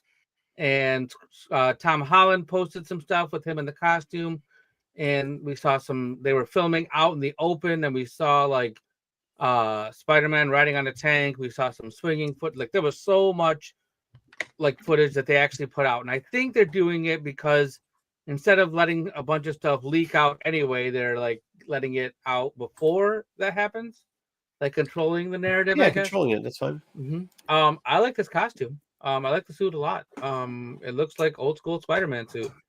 He's got the little web shooters on the outside on his wrist, and I think it looks good. I hope they don't give us too much of the movie, and I don't think they will. The picture on the left was one that Tom Holland shared, and the one on the right was just a fan picture that somebody. I mean, this was another one too. Like I like Garfield. You know what I mean? I don't think the movies were the best, but like when this was rebooting, I think we were kind of saying the same thing we said about Fantastic Four and Superman. We just got to get it right, got to get it good, and they did, and they're continuing to get it good. It's entertaining. Even the like Mysterio bad guy thing that I thought wasn't the best, the movie's still good. So, yes, I have seen Blair Witch. I've seen Blair Witch in the theater. Red Cape, man. I don't think Superman was bad. Okay, that's an opinion. I mean, you can have an opinion. Yeah, all good. They got a lot of recent announcements. We're getting the Hulk, Punisher, Daredevil in this, and more heroes to come. So I didn't see the Daredevil one. That's cool. I know Hulk and Punisher. We're definitely maybe it's a rumor so far. Oh, maybe we'll see. We'll see what's up with it. Dom called me today. Oh, gotcha. You got the Dom's dirt sheet. I got the Dom dirt sheet. What did Dom make up today? Yeah. Or one thing we did hear was that Michael Mando is returning for this movie. He confirmed it himself. Exactly. He posted this picture on the Instagrams, and it just said Sting, and it's got a scorpion tattoo on his neck. So cool. He's excited to come back. That's cool. Yeah. Cool. Last time we saw him was at the end of Morbius. Is that correct? Yeah, I think so. Wow, it's been that That long. classic Morbius was Sony Classic, movie. yeah, classic. Classic That was Sony a- movie. good. That was a good movie. I like Morbius. Both of It's you a like bad Morbius. rap. It was. The I'll both of tell you you this: it love- was way better than Madam Web. Yeah, but We- that's not saying anything. Well, at least I didn't step in crap on the way down today. It wasn't thing. that bad. It just was like. I mean, it was like. What did you expect it to be? But like once you, again, I mean, you nailed it when you said it before. It's a Netflix. It's a great Netflix. yeah, movie, great you know? Netflix show. yeah. Perfect Yeah. movie for Netflix. Yeah, it All was right. you'll get this one WGN Sunday movie. Like that's what it is. It's better than that. It's got to Yeah, be no. maybe. Spider-Punk is getting a movie. This is a guy. His name is Daniel Kaluuya. He does the Animation. voice. Though? Yes. Yeah, animation spin-off of the Spider-Verse stuff. This guy is the guy who plays Hobie in the animated movies across Spider-Verse and such. And he will be a co-writer on this movie, so we don't know much else except for do we that want it's- this? Does anybody want this? There are a lot of Spider-Punk fans. There are a lot. No, there of isn't. Spider-Punk fans. Yeah, there are actually. Yeah, there's a lot of I people love it. would've- People love I it. would have went with Spider-Gwen first, but that's just me. Who keeps A saying Spider-Man you keep saying animated. people, but I don't know. I see two people. I'm just quoting a line that somebody on our channel uses quite a bit. Yeah. People love it. The people are talking. The People are Who streets. saying- says that? The People are streets. saying. They're That's saying. not Yeah. what I've never heard that before. You heard Well, more than anybody else. Yourself. You hear it every Sunday. Yeah. People are I don't saying. know. I mean, one of us talks to all the people. Is all I'm saying. All right, let's go. What's next? All right. Next is if you decide to use any movies from Universal Studios and use it to train your AI, they will sue you. They have now added disclaimers to the end of their movies, starting with How to Train a Dragon, Good. in their credits that if these movies may not be used to train AI, so don't try to use their movies. Yeah. How are you going? Well, their movies. They're gonna Good use luck AI. proving that. Good luck proving that. They're gonna use AI to detect it. That's Yeah, all. they'll use the AI detector Yep. that's powered by AI. Not the $10 one everybody in the comic community has. We're also not sure if this applies to the creators of the Terminator franchise, because that's the ones who really should not be using AI to train their AI. Funny. That's True, funny. very true. 007 has found a writer to pair with the director. So Oh, really? this guy is Stephen Knight. He wrote Peaky Ooh. Blinders. I love And Peaky Dennis Blinders. Villanueva, who does Dune, is going to be the director. I like and- both. Right. So I really do. But when you start talking about 007, Bond. I don't give a shit. Well, Yeah. I mean, if they make a good movie, it could And be one good. of the actors, Who cares? one of the actors up for a role as 007 is our own Spider-Man. Tom Holland. Yes. It's you know weird. who else here is going to be in there? Goldberg is the world's greatest Then- wrestler. Yeah. Yeah, he might. All right. In other news, Hamilton is heading to the theaters on September 5th. There's a Hamilton film version. I thought this was a play, but apparently there's a film version, and it will be released on September 5th on the big screen. Nice. Did you guys ever see this in theaters? I didn't see it. I saw it, the original cast on HBO when they released it on HBO Max. I was supposed to go see it. Instead, I just sat at the bar. So It's catch them when they came back, and I didn't. It's really good. So, is this version going to I be can't do like what they musicals. showed on HBO on the big screen? Is that all it's going to be, or Probably. is it the new? I have no idea. I didn't. Yeah. I didn't know they were. It should. I think it is because I haven't heard anything about a movie version of the play. Or a new production of any kind, right? Yeah, there was no casting or anything, so I'm just assuming it's just the HBO performance. Yeah, that looks Yeah. like the Lin-Manuel Miranda, Lin-Manuel up there. I don't know what's last name. I can't wait to not watch a musical. There's one musical. There's one musical that I am a huge fan of, and you've Miss already Saigon. referenced it once in the show today. Miss Saigon. No, you didn't reference that in the show earlier. Little It would be Mermaid. South Park, Bigger, Yes, Longer, right. and Uncut. The only musical worth watching. Well, Casper is being re-released in God. theaters. So if you're a Casper fan, October 3rd, you can go check this out in the theater. It's a 30th anniversary of this Holy movie. You know what's sad is like as a kid, like reading the funnies, I like Mhm. Casper, and then when I tried to watch this movie, and I probably was aged out on the age for it, but this movie's fucking horrible. Even Christina Ricci couldn't save this movie. This movie's just bad, bro. I think I saw part of it when it was on like TV at some point, but I never saw this either. Yeah, I mean, I think I aged out for whatever, but I was like, yeah, I used to read those in the Sunday comics, and then no. So Toxic Uh-oh. Avenger is reviving a movie phone. So if you call the movie phone number that I don't have here now, but you can get a pre-recorded times done by Peter Dinklage to tell you when the movie is playing locally in your at your That's local theater. amazing. We should call it on. We should call it on. When can we do this? There's a number. You can start it now. 1-802-377 film. That's the number for movie phone. Hold on.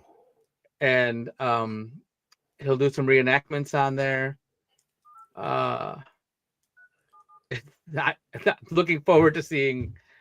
Like, look at all the people in this movie. I mean, Peter Dinklage, Elijah Wood, Kevin Bacon, and other people that I don't know. Julia Davis, Johnny Coyne, Jacob Tremblay, and Taylor Page. did you say Elijah Woods? Elijah Wood is in this movie. What? I thought he was lost in the Shire. Oh my God. Welcome to America's hottest talk line. Guys, hot ladies waiting to talk to you. Press What? 1 now. Ladies, to talk to interesting and exciting This is- guys free. Dude, Press don't call this. Connect free What? now. What is this? Guys, press 1 now. Ladies, press 2 now. Dude, what Did you- phone number did you give me, bro? That's the number that was in the article. I didn't call No, it. hold on. Did I call the wrong number? I What think the you heck? did. I don't know what you're- No. 1-800-2. What letter? Okay, this is the number I called. Hold on. 377, right? Oh, shoot. I didn't see the 2. I dialed 1-800 instead of 102. Hey, it says 102, not 1-800. Nobody Whatever said you do, 1-800. Dial 1-800. Dial 1802. Okay. Wow. Did you just hit like a saved number in your phone and you're pretending? No, that I it's- dialed 1. Look, come on. When you see 1-8, you think 1-800, right? Right now, Oh, half my your goodness. audience is writing down 1-800. Yeah, Don't right. call Everybody's that number calling that either. number right now. Don't call that number, dude. This is what happens with Gooners. They probably already knew that. F, which is 3. I, which is 4. Oh my God, I can't wait to tell Pete about that one. L and M. All right, there we go. All right, let's try again. Yeah, right.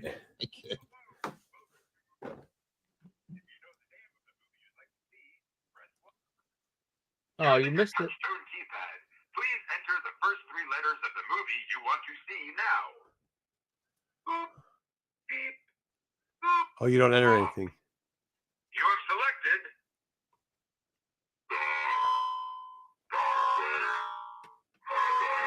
What is this? Good choice. It opens in theaters August 29th. Please go to your local theater. All right, I'll stop playing. You guys check it out yourself. Make sure it's 802. Do not put in 800. I almost pressed the button, asked you guys what you want to press, 1 or 2 on that. I'm so glad I did it. Holy hell. I thought it was all just a joke. In about an hour, BK's mom is going to yell at him for running up the phone bill. Yeah. All right, what do we got next? So for those of you who don't know, just really quick, Movie Phone was an automated phone Oh wait, hold on. service. Let me pull Matt real quickly. Where did Matt go? All right, He's go gone. ahead. Go ahead. Go ahead. Movie Phone was an automated phone service that you would call to find out what movies were showing in your local area Yeah. in the theaters before you could just go to the website and find it out. So let's talk about a couple of streaming bits of news. There was a big deal signed this week, I think yesterday. WWE and ESPN have made a new deal. Yes. So the deal is ESPN will be the new direct-to-consumer streaming service, the exclusive home for all of WWE's premium live events. That deal will begin in 2026, and that's going to be like SummerSlam, Royal Rumble, Survivor Series, Wrestle, all the pay-per-view, formerly known as pay-per-views, will all be on ESPN now. So that's a Disney thing. So now Disney will be streaming WWE stuff. Was it on Netflix or something? Wasn't it supposed to be on Netflix? No, it's on Peacock right now. Peacock? Peacock does all the premium live events right now, and I'm just saying I'm glad it's going to be a different provider. I see so many people in my group chats were complaining about this, and then somebody was like, "Don't you already have the ESPN, Hulu, Disney package?" Oh, that's right. So you already have it. Yeah, the price is about to go up. The price to pay is about to go up. What's it? They pay what, 1.8 billion? Yeah, I'll be able to save money by getting rid of Peacock now, so I won't need it anymore. Yeah, but isn't that cheaper than what Peacock paid for it? Already had Disney. Yeah, well, no, it's more. Peacock had all of it up for a while. Oh, Like they were doing all of it, and then Peacock just slowly has lost it. Netflix is doing Raw, and then they still have USA for SmackDown, so they're still going to have one show. Yeah, Peacock was horrible the first couple of years because. But did they have who has the? Buffering. Oh, that's why you can start watching stuff on Netflix now because they probably have some of the library. That's interesting. All right. So yeah, if you're outside of the US, it's all on Netflix. Only in the US is. So just say you're outside the US. Switch over. Well, if there was a way to do that, then you can, yeah. If people, were somehow figure out a way to do that, yeah. I'm gonna not ask questions because I don't want to go. No, I don't have any answers. Hulu will be fully integrated into Disney Plus in 2026. The standalone Hulu app is going to be shut down. That sucks. So you're going to lose. Once they completed all the deal with the Fox stuff, now they are going to shut the Hulu down, which is one less service. And then again, the price of Disney will probably go up at that time. Or yeah, it's so much easier to find anime on Hulu than it is to find it on the Disney Plus app. It's gonna be a shit show trying to find stuff on Disney Plus now. Use the AI. The AI thing will, if you just keep tapping into me, they'll get it to you. I actually don't mind this app. I kind of like it because it keeps so much stuff together, and I like how they split it up in sections. So you're like, oh, cool. I can go to, especially having kids, like it's easy for like, hey. I haven't looked at Hulu in a while. I mean, I've watched the Hulu stuff through Disney, but I haven't watched it. You should, because if you go under Hulu, their new release stuff is, you're like, oh shit, man, I didn't realize they had that. It's kind of cool. So interesting. Yes. And other Disney news, Lilo and Stitch will be on the Disney Plus on September 3rd. Just nice. Over 3 months after it came out in the theaters. Yep. So for you, Lilo the kids say they like it. I haven't seen it yet, so I'm gonna watch it. People are saying it's good. I said the kids, but yeah, people are saying that. Yeah, Dom loves it. Kid, no, it doesn't. People are saying that. Kids say all the time they like it. Not just mine. A bunch of kids. That's good. Yeah. I mean, it's a kids' movie, so it makes sense. Yeah, they like it. The amount of Lilo and Stitch showing up at school next month is going to be ridiculous in the elementary school areas, probably throughout, maybe even middle school, junior high. I don't know. We'll see. Could be anything, yeah. All right, let's talk about some comics. Could not be anything. Could be those areas. Could be any year, any age, all the way up to junior high. That's what I was saying. So someone is selling stock from Diamond Comics, like books from various publishers are being sold, and Diamond is saying it's not them. They're not the ones who are selling it, but they're not saying who it is. So books are being sold to people, but Diamond is, and they're from the Diamond's like stockpile. But Yeah. Diamond doesn't know who's selling it, and they It's funny you bring this up. Someone that I casually know was selling packs of Amazing Spider-Man, like 20 packs or I was like, where the hell did they get those? Way 20 out. packs of the same issue. Yeah. Wow. So comic book publishers, here's a list. Oh, of hold on. First off, before we besmudge somebody, Diamond for a long time on their quarterlies would dump, like you could fill out as many books as you want. And I mean, like I'm talking like selling 1-100s for $1. So like,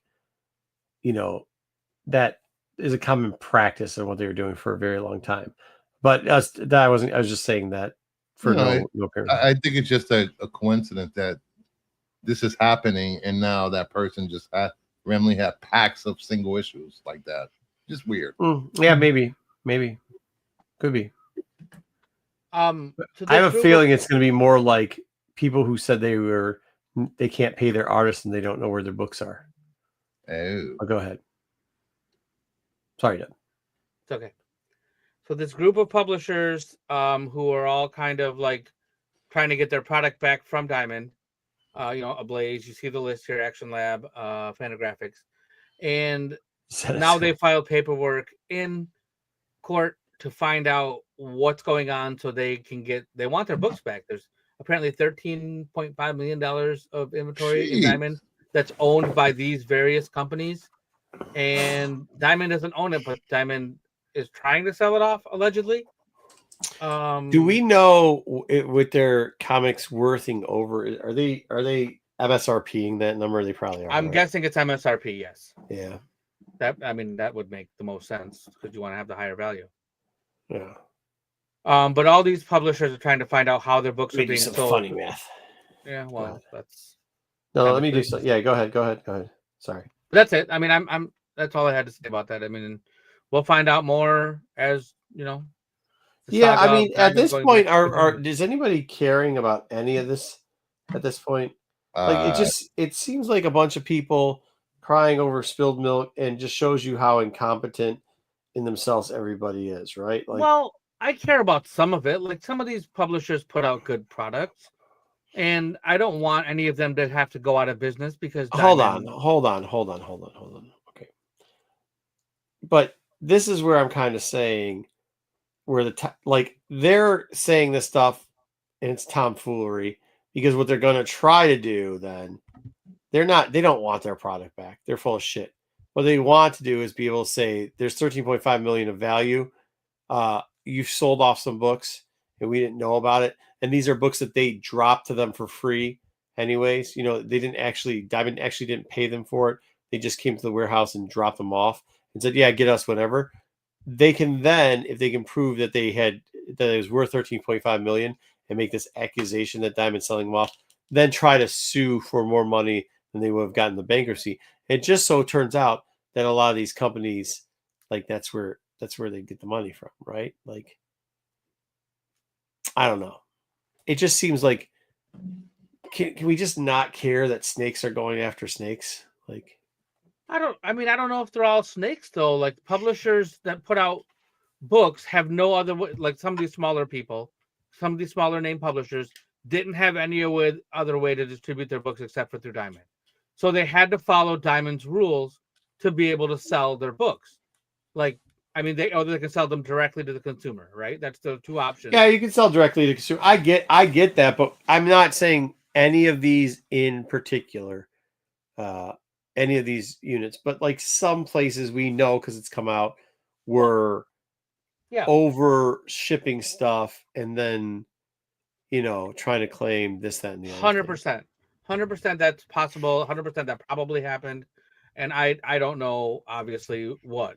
I am very I don't want like all of these publishers, like I don't want Fantagraphics to go out of business. I don't want I like I don't want Ablaze to go out of business. Like, hold on. I've never. First off, Jeppy and his family have never been anything nice to me. So I'm not going to, especially when they're down, I'm not going to kick them when they're down. Okay. I don't agree with everything they do. I don't agree with a lot of their policies. I don't think they treated some of my friends very well as far as terms that they were given to people. And obviously, I do not. As if you can go back and before this even came out, go back and watch our back issues. And I told you what I thought about the dismantling of regional distribution. Okay. So you want to go on it. All these people are making big deals now because it hits the headlines. I stand on 10 toes in. I'm outside. I talked about this way before and said that this could and probably is going to be a problem. It's time stamped. Pay your taxes too while you're at it. I'm outside. What I'm telling you now is I'm also not believing all these people crying with their hands out saying we did nothing wrong. We didn't partake in this. We couldn't see this fucking coming. Oh, we're owed shit. Okay. There's a lot of people that are out there trying to just step up on the neck on these people. And by the way, for some of these publishers, especially the smaller ones, trying to get their pound of flesh now. And I'm not saying anyone particularly on this list, but maybe one in our chat, be very careful because you're not without fault. Okay. Well, it's chaos. Yeah. It's chaos right now, and chaos creates opportunity. Yeah. And the opportunity for people to be able to take advantage of. And it was a long time before that you weren't paying your artists. So don't give us that shit. Okay. Mm-hmm. That's all I'm going to say about that. I mean, I know everybody's painted the Jeppy family as these people that are the worst human beings in the world. But do remember one of the reasons why they stopped the sale of Diamond was because somebody went on the internet and said they were going to fire a bunch of hardworking employees, people that were picking up paychecks and trying to make a living and feed their family. So when somebody, no matter what they've done in the past as far as the discounts and everything else, say, hey, we're going to take less money and there's money going to come out of our pockets so that people can work and pay their bills. No offense, I give you a little bit of leniency there. So, well, speaking of leniency, that Jeppy Diamond Gemstone Publications is asking for some leniency. Yeah. Due to the bankrupt of their former sister company, Diamond Comic Distributors, the Overstreet Price Guide number 55 is being delayed. It was usually it comes out every year in July, same time as San Diego Comic-Con. That's been going on for years. This year they have announced that it won't be out until November 26th. So for those of you who use Overstreet Price Guide for whatever reason you want to use it for, you won't be able to use it until the 26th. God bless old comic dealers that use it. This is another thing. I forgot about this. I keep talking about preview and the problem with us losing preview and what's going to happen and how that's going to trickle down. This is another one. So for all those people, for the BKs of the world that never leave his house and want to do the whole Jeppy cut, watch out, whatever. Guys, you can separate sometimes good from bad, right? And you can, and some people can make some bad decisions, but let's not paint the picture of the guy that's going bankrupt and the family that's going bankrupt like they were the worst thing ever. They did a lot of good. You know what I mean? And even in the end, while people are literally shitting on them. And by the way, once again, go check the record. I've had not so nice things to say about them in the past about certain practices that they did that I don't believe in. But we are losing, while people are out there with their hands asking for handouts, because that's what they're doing in that last article you did. There are a lot of hardworking people out here who are going to be hurt by this. I just want to let you know that. And this is it too. Overstreet, it's going to be, Overstreet's put out some good stuff. And if it wasn't for them, they were doing the grading books and everything else too. So, yeah. And if you're wondering why this is still a thing, the Gemstone Publishing, as part of the bankruptcy and stuff, Gemstone Publishing, Diamond International Galleries, as well as other assets owned by any relative of Stephen Jeppy by third level of consanguinity, which means ancestry. Yes. Current and former spouses of Stephen A. Jeppy were not included in that bankruptcy. So that's all separate businesses. And this was part of Gemstone Publishing, which is a separate business Yep, than the separate actual Diamond Comic Distribution. So that's why this is a whole different thing. And that's why this did not go. It's part of the bankruptcy. All right. Marvel Comics has announced the end 2099. So Marco, I'm sorry to tell you, 2099 is coming to an end. There's going to be some type of universe ending cross. Yeah, they said the same thing when they did time stream. They said the same shit back then. Okay. I know, but now they're bringing you Spider-Man 3099. I can't. Oh, what are we doing? So that means it's officially, because we're getting close to 2099 now. I mean, we're only like a generation away from 2099, so they got to go way into the future to give you like actual. How are you gonna do this without Stan Lee? And I don't how know, are you gonna do this but without I'm what's his sure name? Marvel will find a way to persevere. Peter and go David. on How are you gonna do this without Stan Peter Lee. David? Well, not well. Oh. I mean, can we just bring back X-Men 2099? No, That's all I want. less X-Men is better X-Men. And also Ravage, please, if we could. Wasn't that his final creation? Don't we have like Yeah, 15 we're getting titles? we're getting a lot of praise this week. I don't know what's going on. Thank you, RP. What did you say? Aren't we getting like 15 to 20 X-Men titles in the next couple of weeks? Next couple days. Oh, I'm down. Yeah, at the end of the Book of Storm, they showed it. I'm so excited for the Age of Apocalypse event. I hope it goes off without a hitch. It's looking good though. I'm feeling it. I'm loving the previews on it. It doesn't matter. You two aren't going to like it no matter what it is. I liked Age of Apocalypse. It was good. I like X-Men. What are you talking about over there? This is the setup you always do, Bruce. I like this. Can't name one thing he likes about it. I like it. Then it comes out. He's like, my favorite story will always be Inferno. Inferno was my favorite story. No, wrong answer. My he favorite is answer. lying. Good men and women. Nope. He is lying. Madeline Pryor, simping out Havoc was was the best part of that. Nope. Good day, sir. She was like, get under my heel. Good what day. Did you say, Madeline? I said good day. All right, here we go. The next bit of news is Daredevil and Punisher from Marvel. Jimmy Palmiotti is returning to Marvel Knights, and this is a 5-part series. Why can't we get District X back if we're going to do a Marvel Knight title? Because right now the theme is Marvel versus DC. Oh, never mind. Wrong one. I don't know why they're doing this. Yeah, let's get I don't know. Let's get District X back.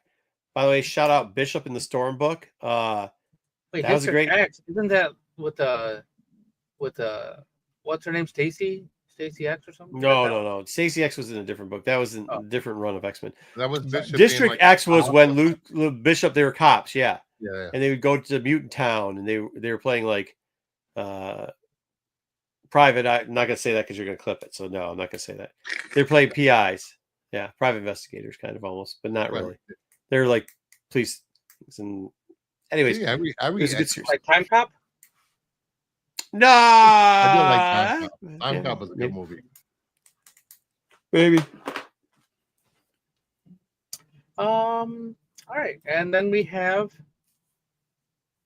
DC is going to give us Batman, Green Arrow, and The Question.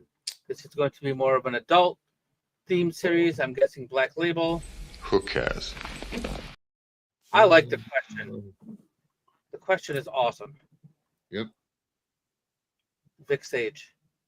I don't know what this. It's something about a utopian floating city, dark secret. I don't know about all that, but The Question's in it, so I'm gonna check it out, and we'll see. How it turns out. But it's written and drawn by Gabriel Hardman. I'm not familiar with their work.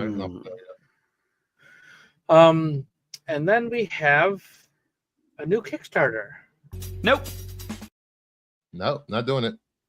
J. Scott Campbell's Danger Girl Artist Edition. Skybound is putting this out with a company called A4. It's going to collect his art, J. Scott Campbell's art from Danger Girl. It starts on September 9th. It runs about a month. bunch of stretch goals and things. So if you wanted to know more about or wanted to see more of J. Scott Campbell's art and get some behind the scenes and things, here's your chance to back this Kickstarter. The Goon edition. It is going to be a Gooner edition. It will be it's a Gooner be edition. RP. It's That's going to be exactly a Gooner what edition. it is. Exactly. Danger Girls in itself was a Gooner edition, dude. That's what it was made for. Danger Girl and Gen 13. Yeah, and Gen 13. Yeah, absolutely. And that's how we just done it. We wrap up our news. Okay, well, Gooner's going to goon. I mean, that's what we got. So, for all the regular people that came here for comic news, great stuff. Enjoy yourself. Thank you for all the great compliments. We like it. Appreciate everything. Appreciate you telling us what we're doing. But for all the people that came to hear about an anime con that occurred this weekend, because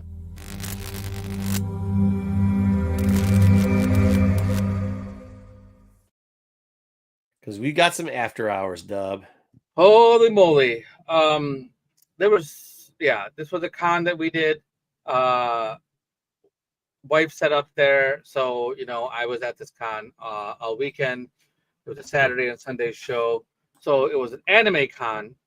And in the middle of the anime con, we had cars.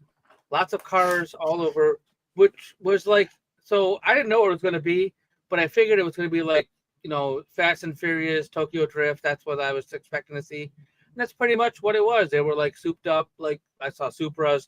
There was this one, I wish I would have taken pictures of those. I didn't even think about it. But there was one like van. It was like a van. It was Japanese because the steering wheel was on the other side. And it was like a small version of like the AT van, but it was all tricked out with like, I mean, you could take this like off-roading and like go survive in the wilderness with this van and it was like in the wilderness. By the way, these vehicles took up half the con floor. Yeah, half. Yep, wow. They were all over the floor. Well, I don't know. That's a good question, but they were there, and they they snaked all the way like from the front of the hall to the back of the hall. As soon as you walk in, there was cars right there. I'm not sure a lot of these people had driver's license, by the way. Yeah, I don't think any of them did. I had an interesting experience with one of the vehicles. Like, so in front of the booth, somebody spilled their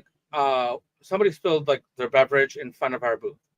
And Not immediately I had to go get some, I had to go to the bathroom to get paper towels. So I'm grabbing and I come back and I put the paper towel on the ground and they had these like orange cones everywhere. And so I grabbed one of the cones to put like over the wet stuff so I could get a hold of somebody with a mop or something.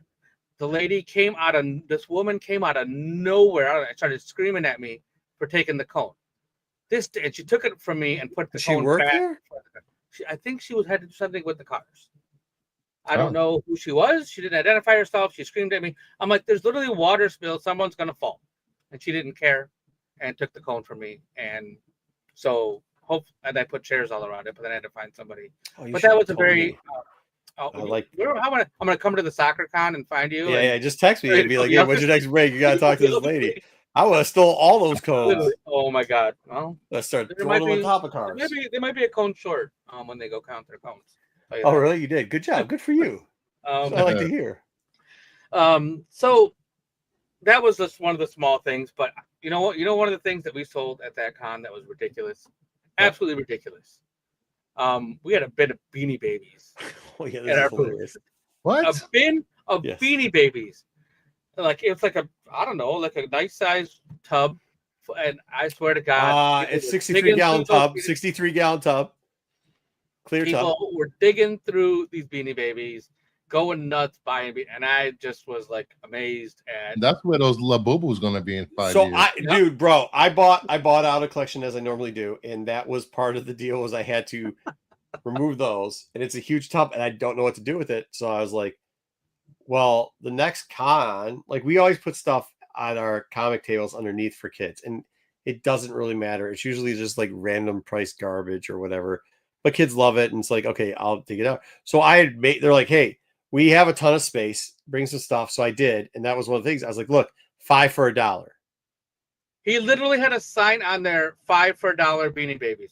First thing I did when he brought the tub over is I ripped the sign off. No, his wife ripped it off too. She's like, "You're not doing this." Not doing that. No. I was like, She made a "Okay, new well, sign. 50 cents then." And they're like, "No." Guess how much they were? How much? $2 each. $2. I mean, that's not a lot, I don't think. And we sold, I don't know, we must have sold like 30, at least 30 of them. Yeah, That's like just absolutely absurd. Who dude. I doesn't can't own believe it. Beanie Babies at this point? some dude came out and boy. like he went through the whole bin and picked out all the cats. This dude bought like That's what people do with it. Yeah, he that's bought why I a put bunch of 5 for 1. cats. Oh my god. It was Because I mean, I've had, it's not like the first time I've had buttloads of them. So usually I put it there. Kids will pick up 1 or 2, but you'll Yeah, see an but- adult all the time. They'll do Yeah, bro. birds. What do you have loads at? Huh? Say you have butt loads of what?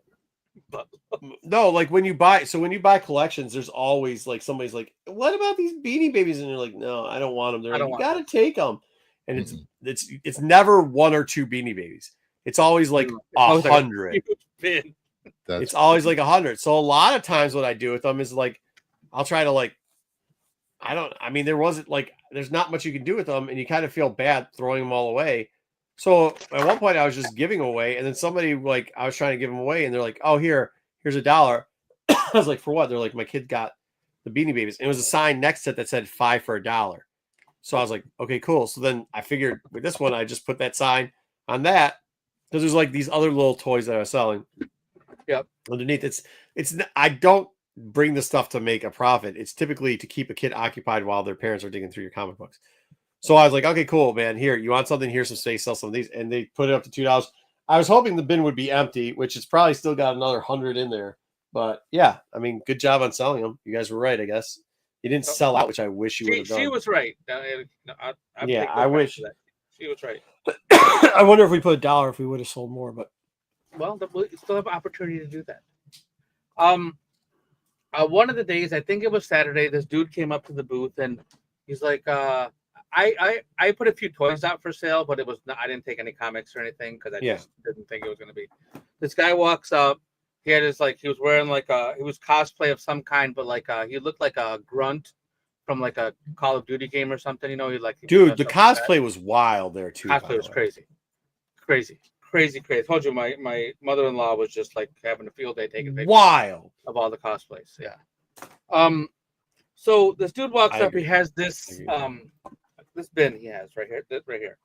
He brings this bin up and he goes, I got these comics. Can you take a look at them and see, I know there's no comic dealers here. I'm like, there's a comic dealer here, but he's like, will you take a look? I'm like, sure, I'll take a look. I'm always going to take a look if somebody brings me comics.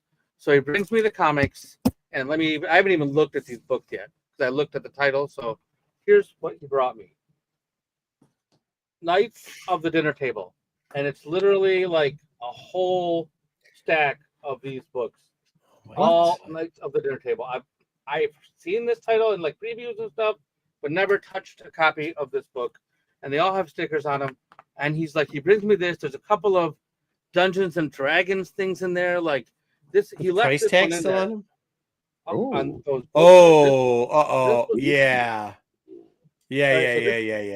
So this was in there. There was also some other Dungeons and Dragons books in there. And I don't really deal with that stuff, right? I don't know much about Tabletop it. things or whatever. Yep. Yeah, and this was in there, right? So it's just like a promo book for this game. So it's kind of cool. It's all in Japanese. It's kind of neat. Is that what those illustrators are? They're promos they're for the D&Ders? I guess that's what it's just. I don't know. No, that's what he said. Oh, gotcha. Well, that's cool. Right. So then this little catalog of I don't know, Japanese toys. Was it? Or maybe it's a poster. I don't know. Sentai. Yeah. I think it's Ultraman. Ultraman. Oh, Ultraman. I'll buy that from you, Dub, for the Bunch kid. of kaijus and stuff on the back. I'll buy that for the kid for you. Dub. I'll buy that for the kid. What, this thing? Yeah, for sure, dude. He when he's in Japan, that's his thing. I mean, he loves it. Okay. All right. So interesting. And I'm like, dude, I don't really know what these Knights of the Dragon books are. I don't really deal in Dungeons and Dragons. There's a comic dealer. I knew there was one comic dealer that I knew of that was back there because I saw him loading. I'm like, why don't you go check with him and maybe he'll give you a better deal. I'm like, Yeah, Uh, dwarf. So the other thing that was in there was, Right. can you see this picture? Yeah, well, who is that? So that's Brie Larson. And there's an autograph on it. I don't know if it's real, but this was in there, right? Okay. And then, Is that her to bra? I don't know. Yes. But and then there's this one. The Ooh. Witcher? Yeah. So I don't know. Again, it looks like it's an autograph that somebody wrote on there. I don't know. Yeah, if yeah. Apple wrote that on there. And Hey, same with this. can I ask a question? And I'm Yeah. going to say this nicely as I can. Was he one of the boys? Was he one of the boys? No. This was. He wasn't on the spectrum? I mean, he could have been. I don't know. Like, He wasn't bad enough. Yeah, okay. Yeah, it wasn't overly. It was on the lower end if he was. Yeah. Do you have shoes on? He did. He was a full costume. Like, he had a full, so my buddy looked up this one. Like, my buddy was there helping me out. And he looked up her autograph, and it looked very similar to this. Again, I don't know if it's real. I don't know but it's worth. Sure. So at the end of the day, he left with the stuff. I let it go. I'm like, I don't need it. And he comes back, and he's like, I don't want to carry this around. Will you give me like $25 for it? I'm like, dude, I don't want those books at all. I'll pay you $10. Dude, the Dungeon Dragon book's probably worth more than that. And so, okay, but all right. So he kept the Dungeons and Dragon books. I ended up giving him $10 for this whole stack of stuff. So I pretty much gambled to see if this is a real autograph or not. Wait, you let him take all the other Dungeon and Dragon stuff? Yeah, he wanted more money for those ones. For $25. I don't know what it is. Dude, You don't even Dungeon know and what it is? Dragon. Dragon books. Yeah, bro. Yeah. Well, I don't want that Dungeons and Dragon stuff. You wouldn't have it. You sell You'd be it. sold. You put it on a wall. Getting classic Dungeons and Dragon books is hard. Dungeon Master people like to do stuff. Yes. That I don't know what it is, but that Red Dwarf stuff, I got a bunch of that Dwarf magazine stuff in a thing, and like I don't know what it was, but I sold it real quick, real quick. I could have told you could just text me. I would have texted Brad real quickly. We could have taken care of that quick. Well, Anyways. it's gone now. So Okay. I might have got a Brie Larson autograph, but it's probably fake.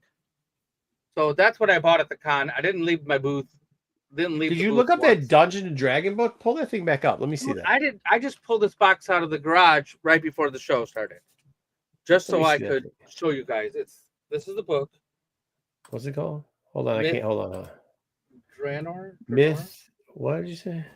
Okay, give me 1 sec. Does anybody know it offhand? So I will tell you, the cover is detached. That's not good. Was the other ones too? Yeah, none of it. It was all like beat the hell.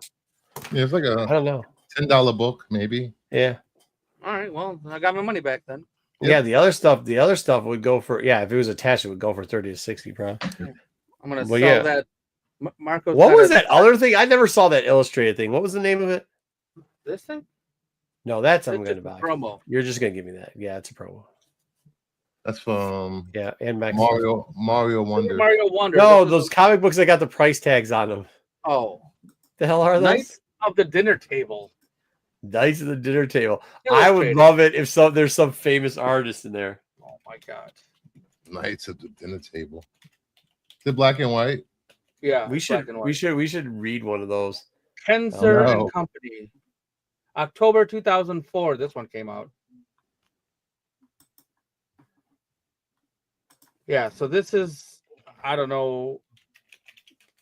I'm sorry. I will openly admit that I don't know anything about those books. Ooh, Or the Wait, company. what the? No way. That can't be right. I see a what year is this? What the fuck is this?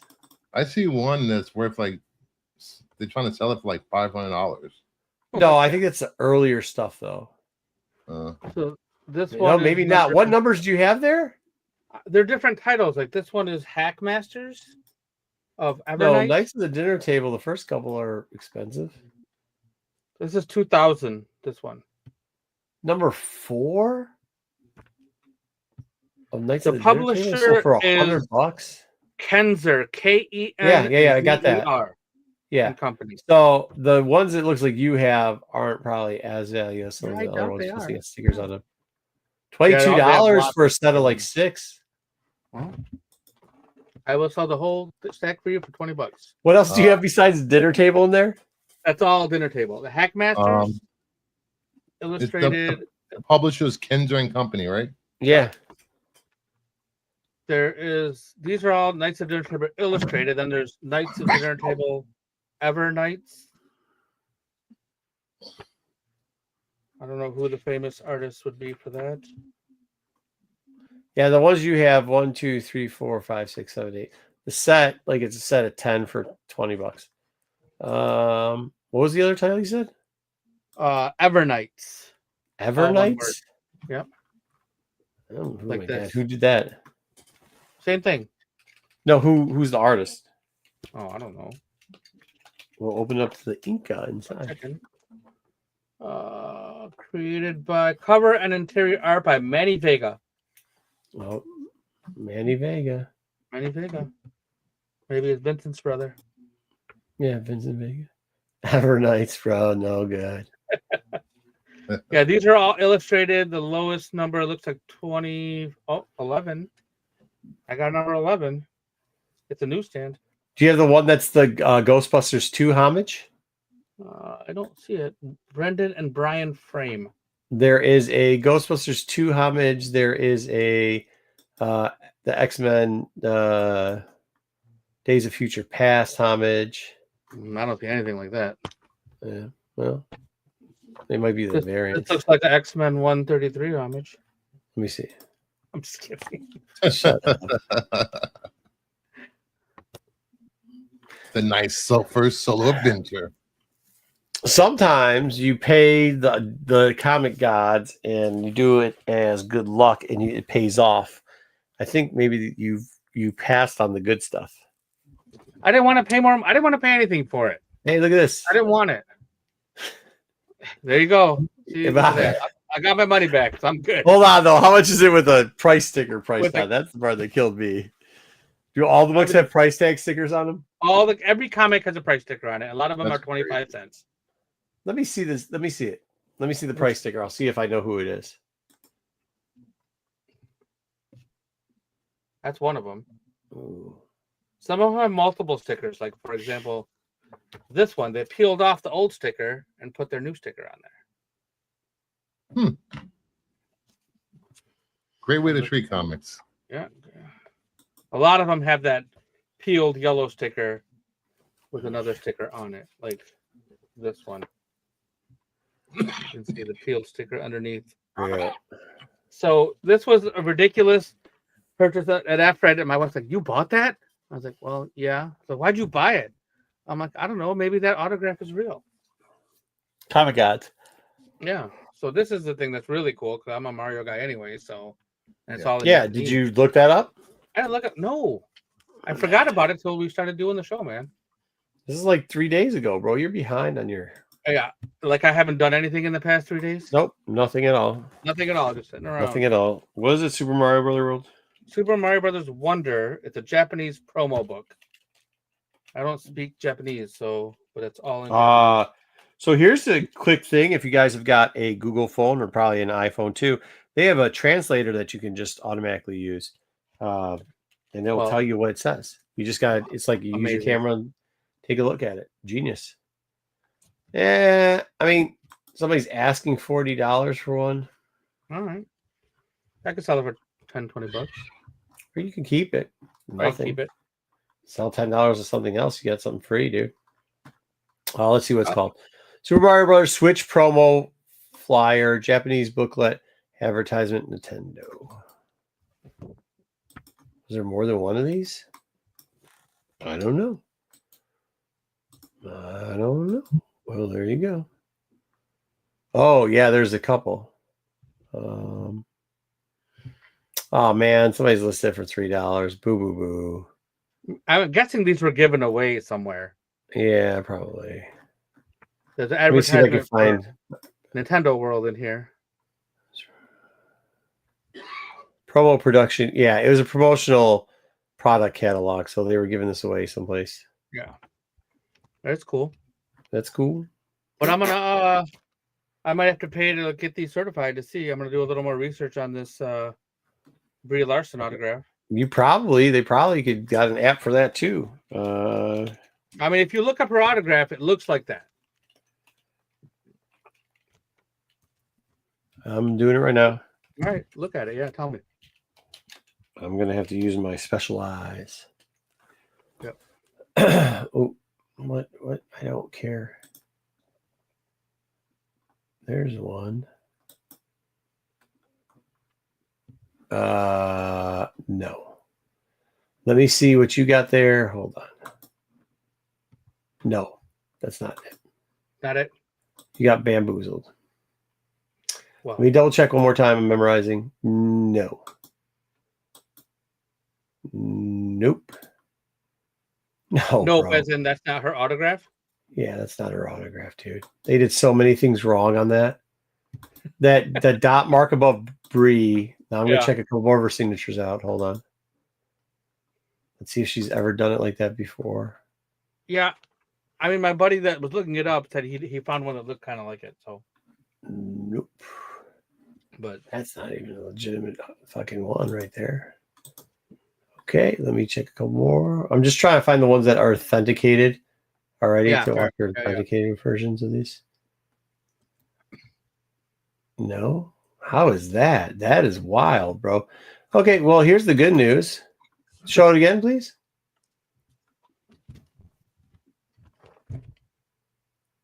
I have seen multiple. That is just wild. That same picture? No, I've seen multiple versions, luckily, for you at least, of certified signatures from her. But unfortunately, none of them have like some of the strokes. Her L looks really off, and her B is 100% off. And like, I don't even think there's an L on here. Yes, this looks like Brie. Yeah, that's Brie. It's just BRIE. There's no L. Well, whatever that B, that's not an R. No. What's the heart? Is that the B? It's a heart. No, that's a heart. She drew a heart on there. Because in one of them that they have, she signs, that's the B for her first name. Well, that's not what this is. That's what I'm telling you. It's not, I don't think. Well, I'm not upset about it because I'm going to sell those Knights of Dinner tables. Yeah, there you go. I'm good. Are you looking at comic books she signed? I'm looking at a comic No, not comic books. I'm looking at like look at her comic books that she signed, the CGC books. Same exact signature. It looks like it. I don't know, man. Well, this is the. But she has multiple. I will tell you this: there is multiple signature versions of her. Well, this is the first you guys are hearing of this. I'm letting you know that I got this, and I got a guy that I'm going to give it to, and I will let you know what it ends up being, if it's real or not. The Henry Cavill one did not look real at all, is what he told me. My buddy told me. Like it did not look like his signature. So, you know what though? I would get them both checked anyways because there's some like hers.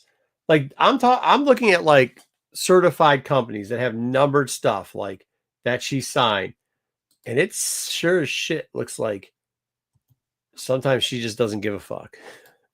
Yeah, I'm looking at like some slab books, and they look like It could. Yeah, I'm looking at like paraphernalia where you know that like it is paraphernalia companies that strictly deal with signatures. Yeah, I got you. Like strictly deal with signatures. I'm not saying I don't trust comic book but yeah, I don't deal with signatures unless I get the signature myself usually. So. Oh, she fucking really signs everything kind of differently. Wow, that's wild. And I'm looking for the same error too. You'd figure like similar errors like the Captain America error would be the same on. Yeah, see, like this one right here is on Captain Marvel #2, and it. Let me see that again. It does not. Yeah, no. There's the loop in the E. It's not. It's straight line on this one. the BR. Hold on. Yeah, the dot I before it, and that B, she usually puts a line in the B too. I don't know, man. I don't know. Good luck. I hope you get something off of it. If not, put it up. I will let you know. If not, you can still put that up at a fucking thing. Put $15 on it, non-authentic, and Not somebody authentic. will buy it. Some gooner will buy it for the bra. So not authenticated. Well, that was the extent of my purchases at the Did show. you ask them if they were really signed by that person? No, I didn't ask him anything. I wanted him to go away. I sent him away once and he came back. That's the best $10. You know, there's an old saying. Sometimes you pay somebody so that you don't have to talk to them anymore. Paid him $10. Well, see, good job. Now you never have to see him again. That's how much C had to pay that guy too. Did you like him? No, then it looks like you paid $10 to never see him again. Never see him. Good again. job. There was couple of funny things. One guy came up. I have a bunch of loose figures that I had out for sale, like I usually do, and each loose figure has a price on it. They look like they're in like clamshell, like individual. They're like these clamshell boxes. Oh yeah. There's a price on the side, right here. It tells you what it is. So, like for example, this one says 25. Yeah. So this guy comes up to me and says, "Yeah, we got a bunch of figures out there. It's got some numbers on there. Is that like a code number? Like, is that 25 cents, or is that like 250? How much are those figures?" I'm like, the 25 one is $25. He's like, "Oh, $25?" I was like, "Yeah," and then he left. Like, why would I put a code of something on the side of the box? A code, or why would I put this container cost me more than 25 cents to put the thing in there? Why would I bother? Weird. So, oh my god! But this was an anime con. I was not expecting to sell anything, and just happened to, this was a con for the white. I will tell you, it proves that there's somebody for everybody. I'll tell you that much. Mm-hmm. I will tell you that much. It cannot be that hard to find a date. I don't care what people say, because there's plenty of people dating there. Weird. Yeah, I have a few friends that found dates, and I was just like, wow, they found a date. Nice. Good job. That's nice. Good. I mean, like, good for them. I do think it was really weird. I just don't like. I'm used to it because you see these those type of people at Comic-Con, so you're used to the like, we're gonna do our TikTok weird videos that nobody knows, or we're gonna go hide in the corner and start meowing at each other, or whatever we're gonna do. But like, they ended up coming. So we were on the left side. You have to go up to an elevator that's not connected to any way to the portion where the anime thing was. Yeah. And I mean, it's very athletic heavy. I mean, Adidas sponsored the thing, MLS sponsored the thing. So all it is like, I mean, very sports orientated. These people decided that they were going to just, and then go upstairs, and then we're shocked that when like the doors open, there's a bunch of like, I mean, what did you think was going to happen? Like people wearing soccer gear and like coaching gear and stuff like that and coming out, and they're like, "Oh, there's people here." It's like, yeah, dude, you walked up into the middle, and they're like all sprawled out. And of course, like that crowd is something else. Like the anti-sociability of them. Like, common thing would be like, hey, you see all the signs, like, because there's like big things like, hey, these courses, because you could do courses, or you could get some of your coursework done, or you could do like seminars, or you could do like, they brought in a soccer field for demos, right? Oh wow. Yeah, it's pretty cool. So you could watch demos from the upper area or go down onto the demo field, whatever you want to do. It's kind of cool. But like, and like you saw them start to creep like the plague. So like there were these like chairs or something in like the area where you'd sign in and you get your sweat. Start to creep like the plague. I'm sorry. What's that? Who did you see start to creep like the plague? The cosplay anime people. Yes. Okay. Because you know how that I mean, they do it at regular cons too, but I've never seen them do it at like, so there was actually, how this works, the anime area had like 1/3 of the the Yeah, actual halls B and total, C. Yep. the whole, yeah, they had B and C. Then there was actually a very small area that was empty, and then the other thing was the rest. So it was actually it was like a good 2-minute, 3-minute walk to get from the outer portion of where they were to even start into this portion, into the soccer portion. But you saw like the creeping going over and then over and then over, and then you just start it. You know what it is? It's they start laying around in their outfits, and then you see one outfit come out. Then you see a group of people just in outfits, and they like hide in the corners all the time. But then they start laying down and looking at their phones, and then they start spreading out. And like it is like the plague, and it was just absolutely hilarious because I'm just walking over, expecting it to be a regular con, and you see these people, and they're trying not to be rude. Like God bless actually the soccer crowd. They were very, I would say, hospitable to what was going on, but they had no clue what to do because like the rooms are on a hallway. You come out of the hallway, you walk down the hallway, and all of a sudden there's somebody like in a cat soccer jersey, and they're like, wait, is this part of the event? Mixed with a lady holding a furry snake that's attached to her in a certain way. You know what I mean? No, I swear to God, we can't hear you, Bruce, but I swear this is what's happening. I'm not talking. I'm just mouthing. I'm like, what the? There's just people laying on the ground, and it's like, like you've been like some of these courses, it's like a 3-hour course. Like you're in there for 3 hours, and you get outside, and all of a sudden you're stepping over. Literally, I should have taken a picture, but I didn't want to because I thought it was hilarious, and these people were so not trying to laugh at any of this either.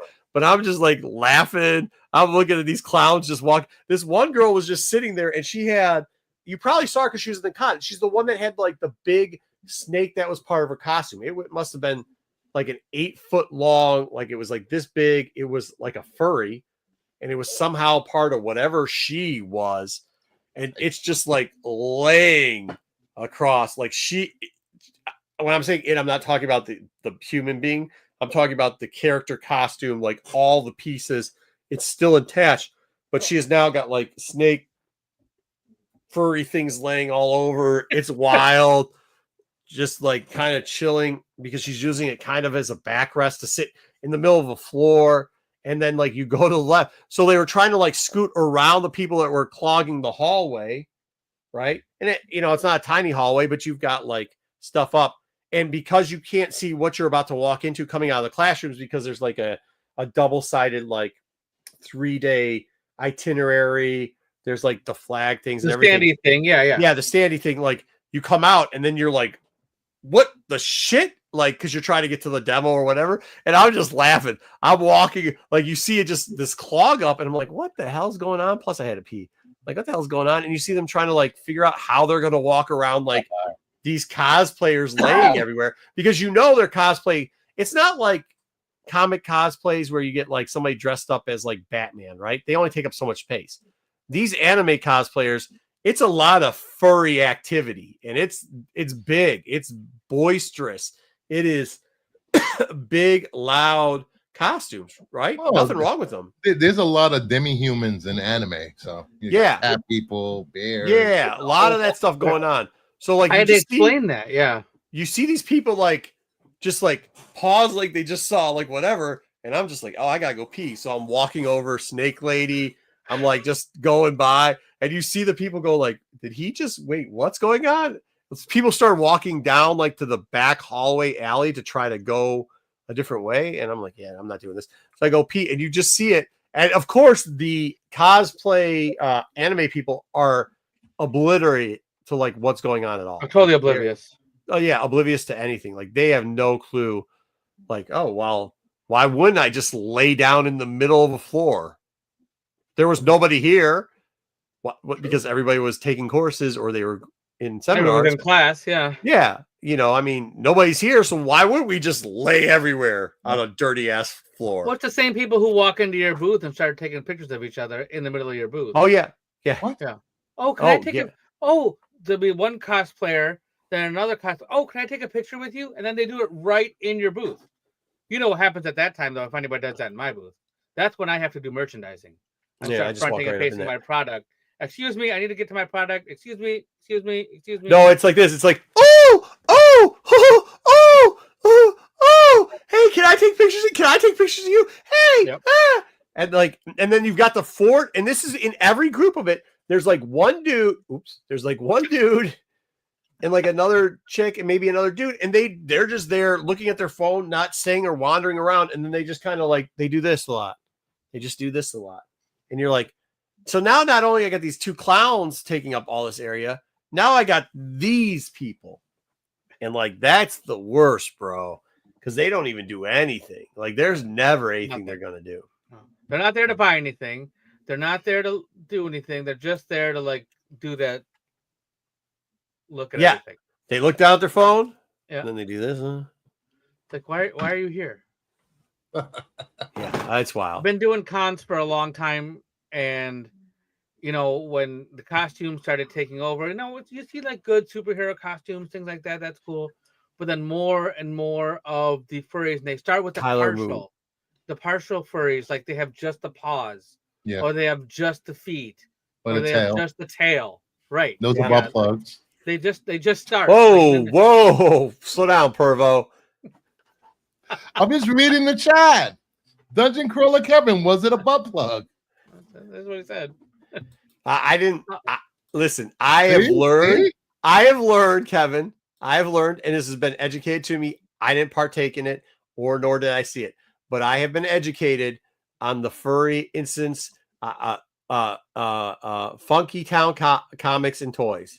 The wife and one of their friends / employees decided to spend a hotel room in something like this, and they had told me their experience. So I have learned you just walk over and keep walking. You don't like, that's what I'm telling you. When these people were starting to stare at them, you don't want to stare because you don't want to know. You don't want to make any. You don't want to know. Keep moving.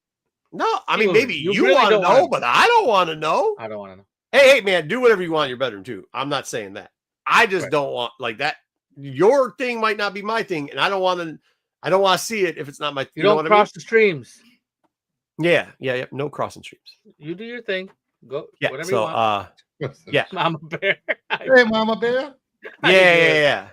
So yeah, I mean, it was fun. It was funny though because like I was trying not to make like you could tell people were uncomfortable, and I'm just like, yeah, nah, I'm good, bro. Like we're cool. No, I saw some pictures from San Diego, and there was so many cosplayers as Japanese characters, and none of them were wearing shoes, walking barefoot around the con. I'm like, I did. Hey, that was one of our biggest hits ever. Was top 5. Like Tack, go back all the way back. When I did top 5, do not wear footwear. Like bare feet is wild. Bare feet at a con is wild, dude.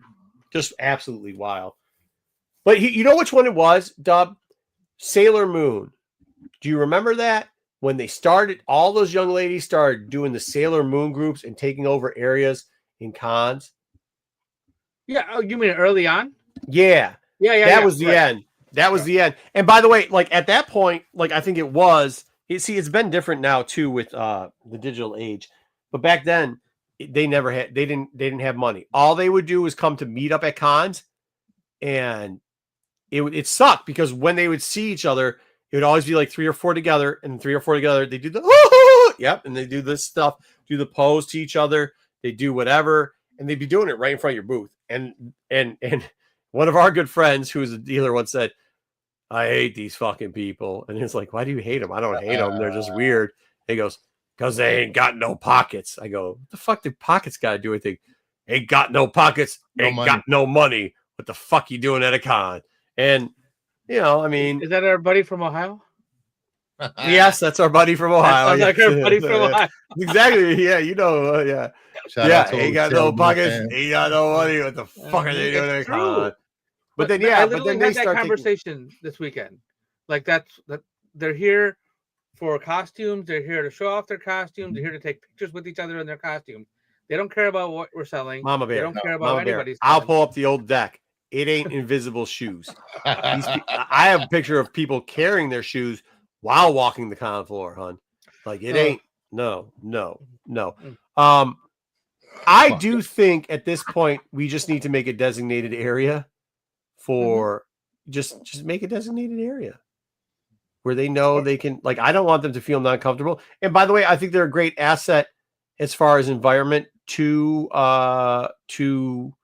cons. Like they are as far as that goes, especially when That's it comes good to for the con promoters too, where they're getting people in the door. also and too, my kids like to go good. to the cosplay thing, so they like to see it all and whatever.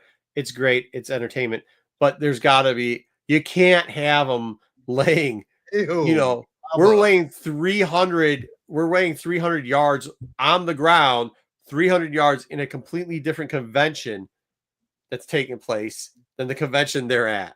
They pay to go to one convention, it's 3 football fields. Where they were from isn't it? It's about 3 football fields from B to where I'm talking about, all the way upstairs across. of show place. So they're 300 football fields away, laying on the ground in another convention in front of the doors. Which one was that? Oh, you hear it enough.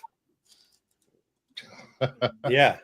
Oh. No, I mean, No, yeah, no. I don't know. It's wild. It's wild. So, yeah, I mean, I'm glad you made it through that. I don't think you'll do that one again. I don't think it's probably well, I don't know. There might be one more. There might be one more to see how it goes. One more of that exact show or of that show. Yeah, of that show.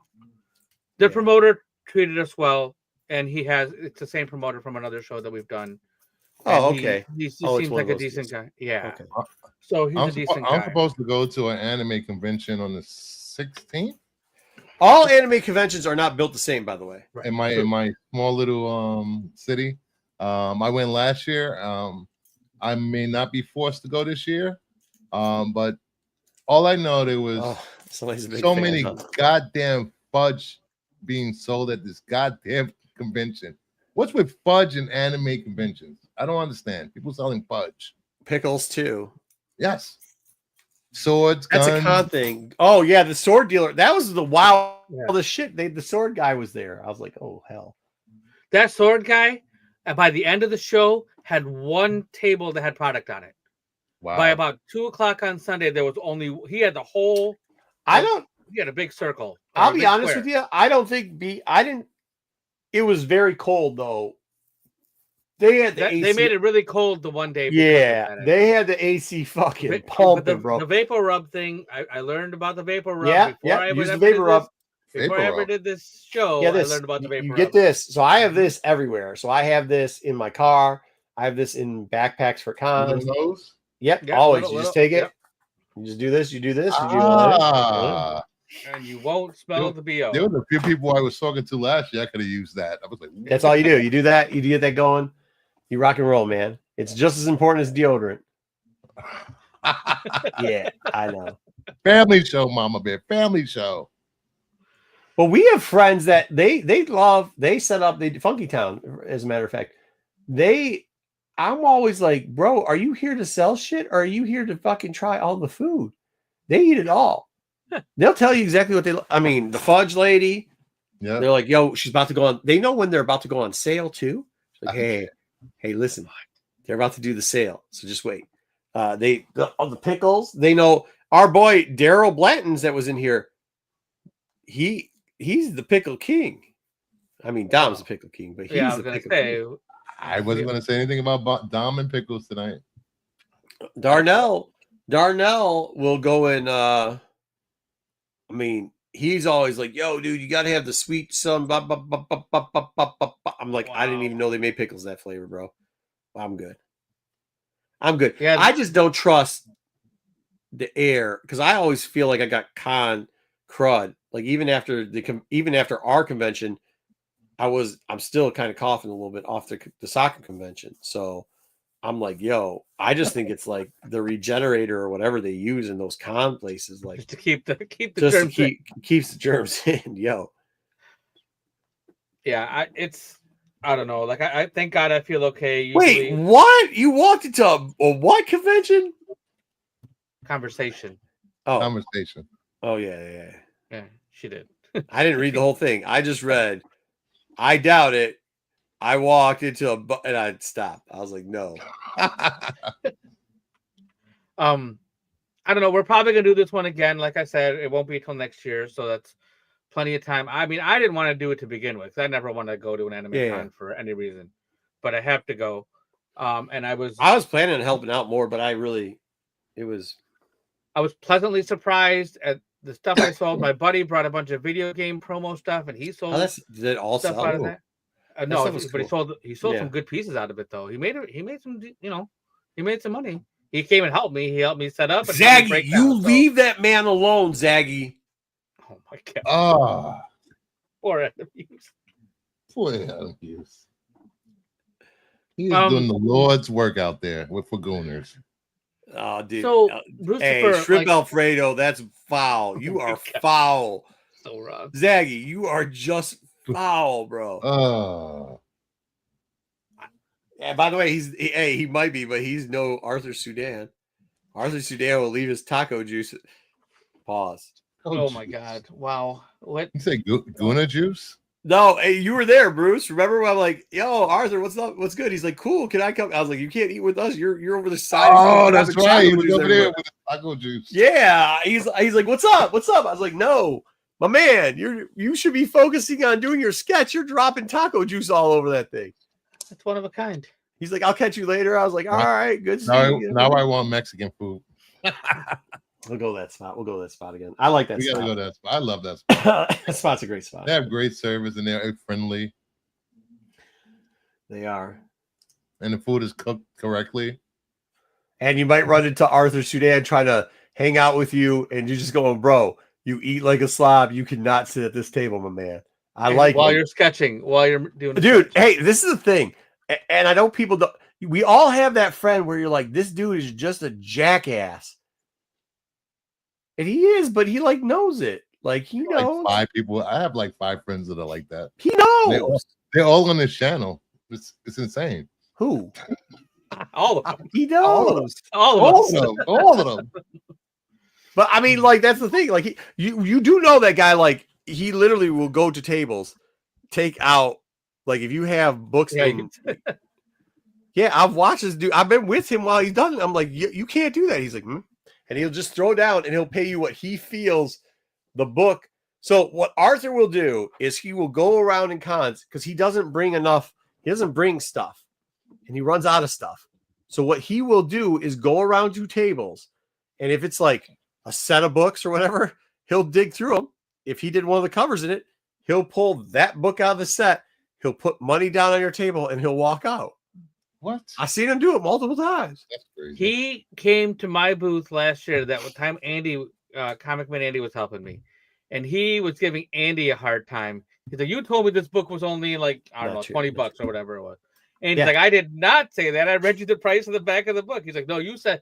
And then he came to. Then Andy was like, "I don't know." We didn't know who this was, and so he came to me. He goes, "I'll sign this book for you if you let me buy this one for like $20." That's his deal. So he signed Wolverine. He signed the Wolverine Origins 10 for me, and then bought my Marvel Zombies 1 for like half price of whatever the sticker was. I'm not gonna argue with the guy. Oh, he's wild. That time. What am I gonna? Wow. He already got Andy. Bro. That's gangster. That's gangster. No, one time I had to go save him. Hey, he was after Astronomicon. Mm-hmm. Show was getting to an end. He was supposed to be getting a ride, as they do. He had 2 full-size luggages. He's wheeling it down 96 down Schoolcraft towards Telegraph. I'm Where like, are you my going man. with luggage? I'm like, my man. You hit that corner, you're gonna have no luggage left. Bro. Yeah, no luggage, and you might have pants. They gonna take you for everything. Oh my god. It's got a bulletproof White Castle on it. You ain't down that parking lot, dude. He's like, but I'm looking for my car. I go, your car ain't that way. Arthur, you cannot be walking down here, man. Oh my God. I had to bring him back in. I was like, Arthur, I'll find your car for you. Please don't. We almost lost one that day. But that's what I'm saying. Like, I'm not like hanging. You were there, Kingdom. He's like, can I come sit with you guys? I was like, Arthur, no, you cannot. Like, we ain't friends like that. You can sit over there, spill your taco juice. You Yeah, cannot at come first sit I with- was like, why is this homeless guy coming and wanting to sit with us? Yeah. He was like, oh, that's Random. Suzanne. I'm like, oh. Yeah. Oh, Nobody knew who. That's Sudan. I didn't know who he was. They're like, what? I was like, yeah, that's Arthur. Yeah, Sudan. I only say that because the year before, a homeless guy came into the place asking for food and stuff. So I thought it was another homeless guy Just coming another into the place. random homeless guy. I've gotten in trouble in that city a lot for giving them leftovers. Like they're like, we'll kick you out the next time you give your leftovers to a homeless person in the restaurant. Like, because it's after like I'd go to a bar and just whatever. But yeah, actually, me and Pete, we almost got tossed out because that, and then we started a very good time in that bar. So yeah, but that's cool. I mean, like I said, everybody's different. So I mean, one day he's gonna be done, and people are gonna say he was the greatest man alive. You know, I mean, some of his covers that zombies covers are fantastic. Yeah. I don't even like zombies. He definitely steals it from a lot of people. So Brucifer, like I heard you found like a super rare DCU variant or something. Before we do Is that, true? don't forget 9:00 Eastern Standard Time, Saturday, here, SNS or on Kingdom of Nerds claim sale. Go ahead, tell us what you got. If you can't find, if you don't have the time to come by the claim sale on Saturday, can you bring that up for me? Do you want me to? Yes. You can there also you donate directly to Kyle. GoFundMe. Can we link this somehow in the chat? Yeah, I'll actually I can. Underneath. Do it underneath. Do it underneath. Maybe. Yeah, I can. Let me just copy.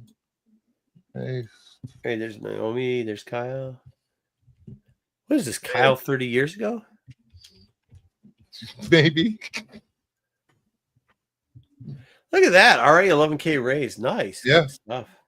Yeah, just a few days ago, it was just like 5K. Yeah, good stuff. Awesome. Good stuff. Good stuff. I always find rare DCUs. So that'll be on my show tomorrow night at 8 p.m. You can check out my On the Hunt video. And then come back Saturday for the claim sale. I still have a lot of books left. Please don't message me. No claims before the show. Yeah, no more claims before the show. Yeah. And then Sunday, I'm not doing Jeopardy this Friday. Sunday, dominate that again.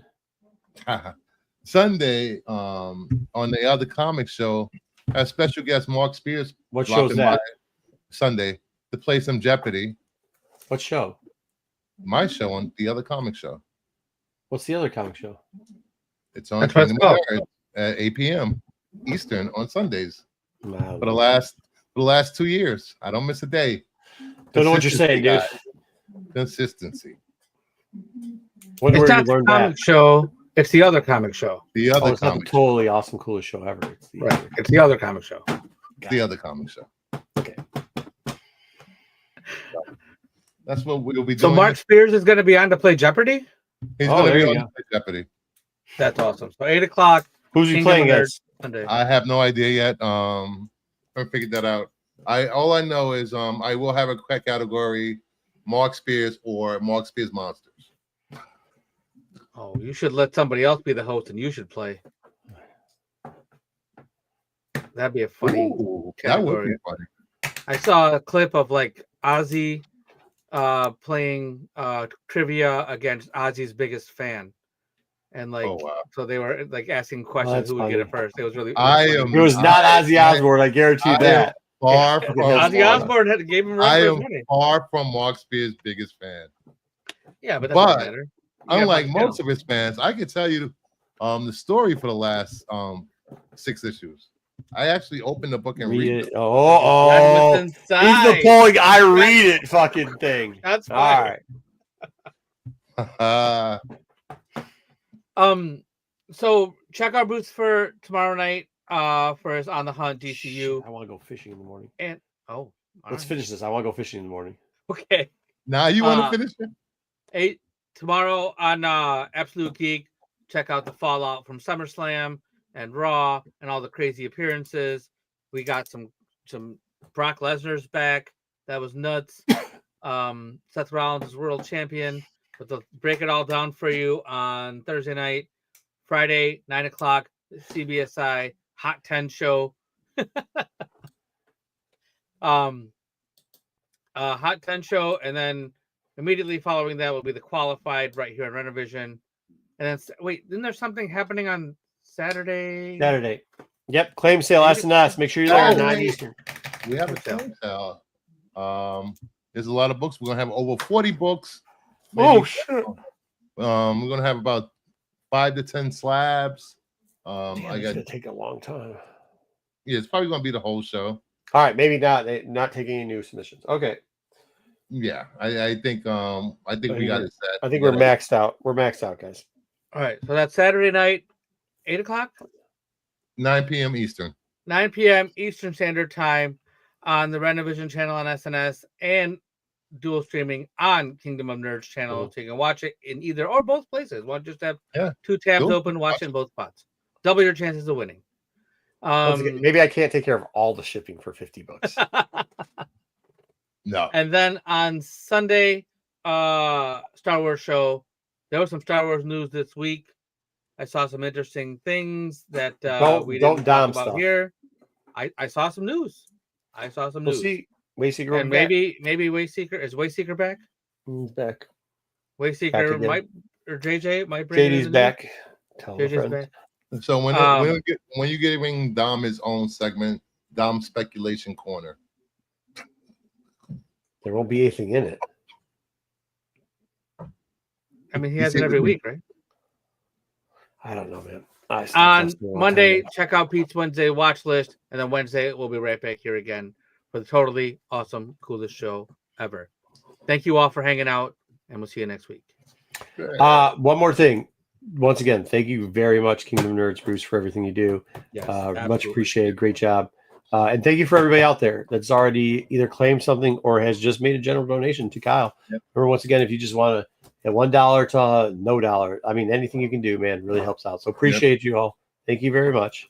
Have a good one. Let's get out of here.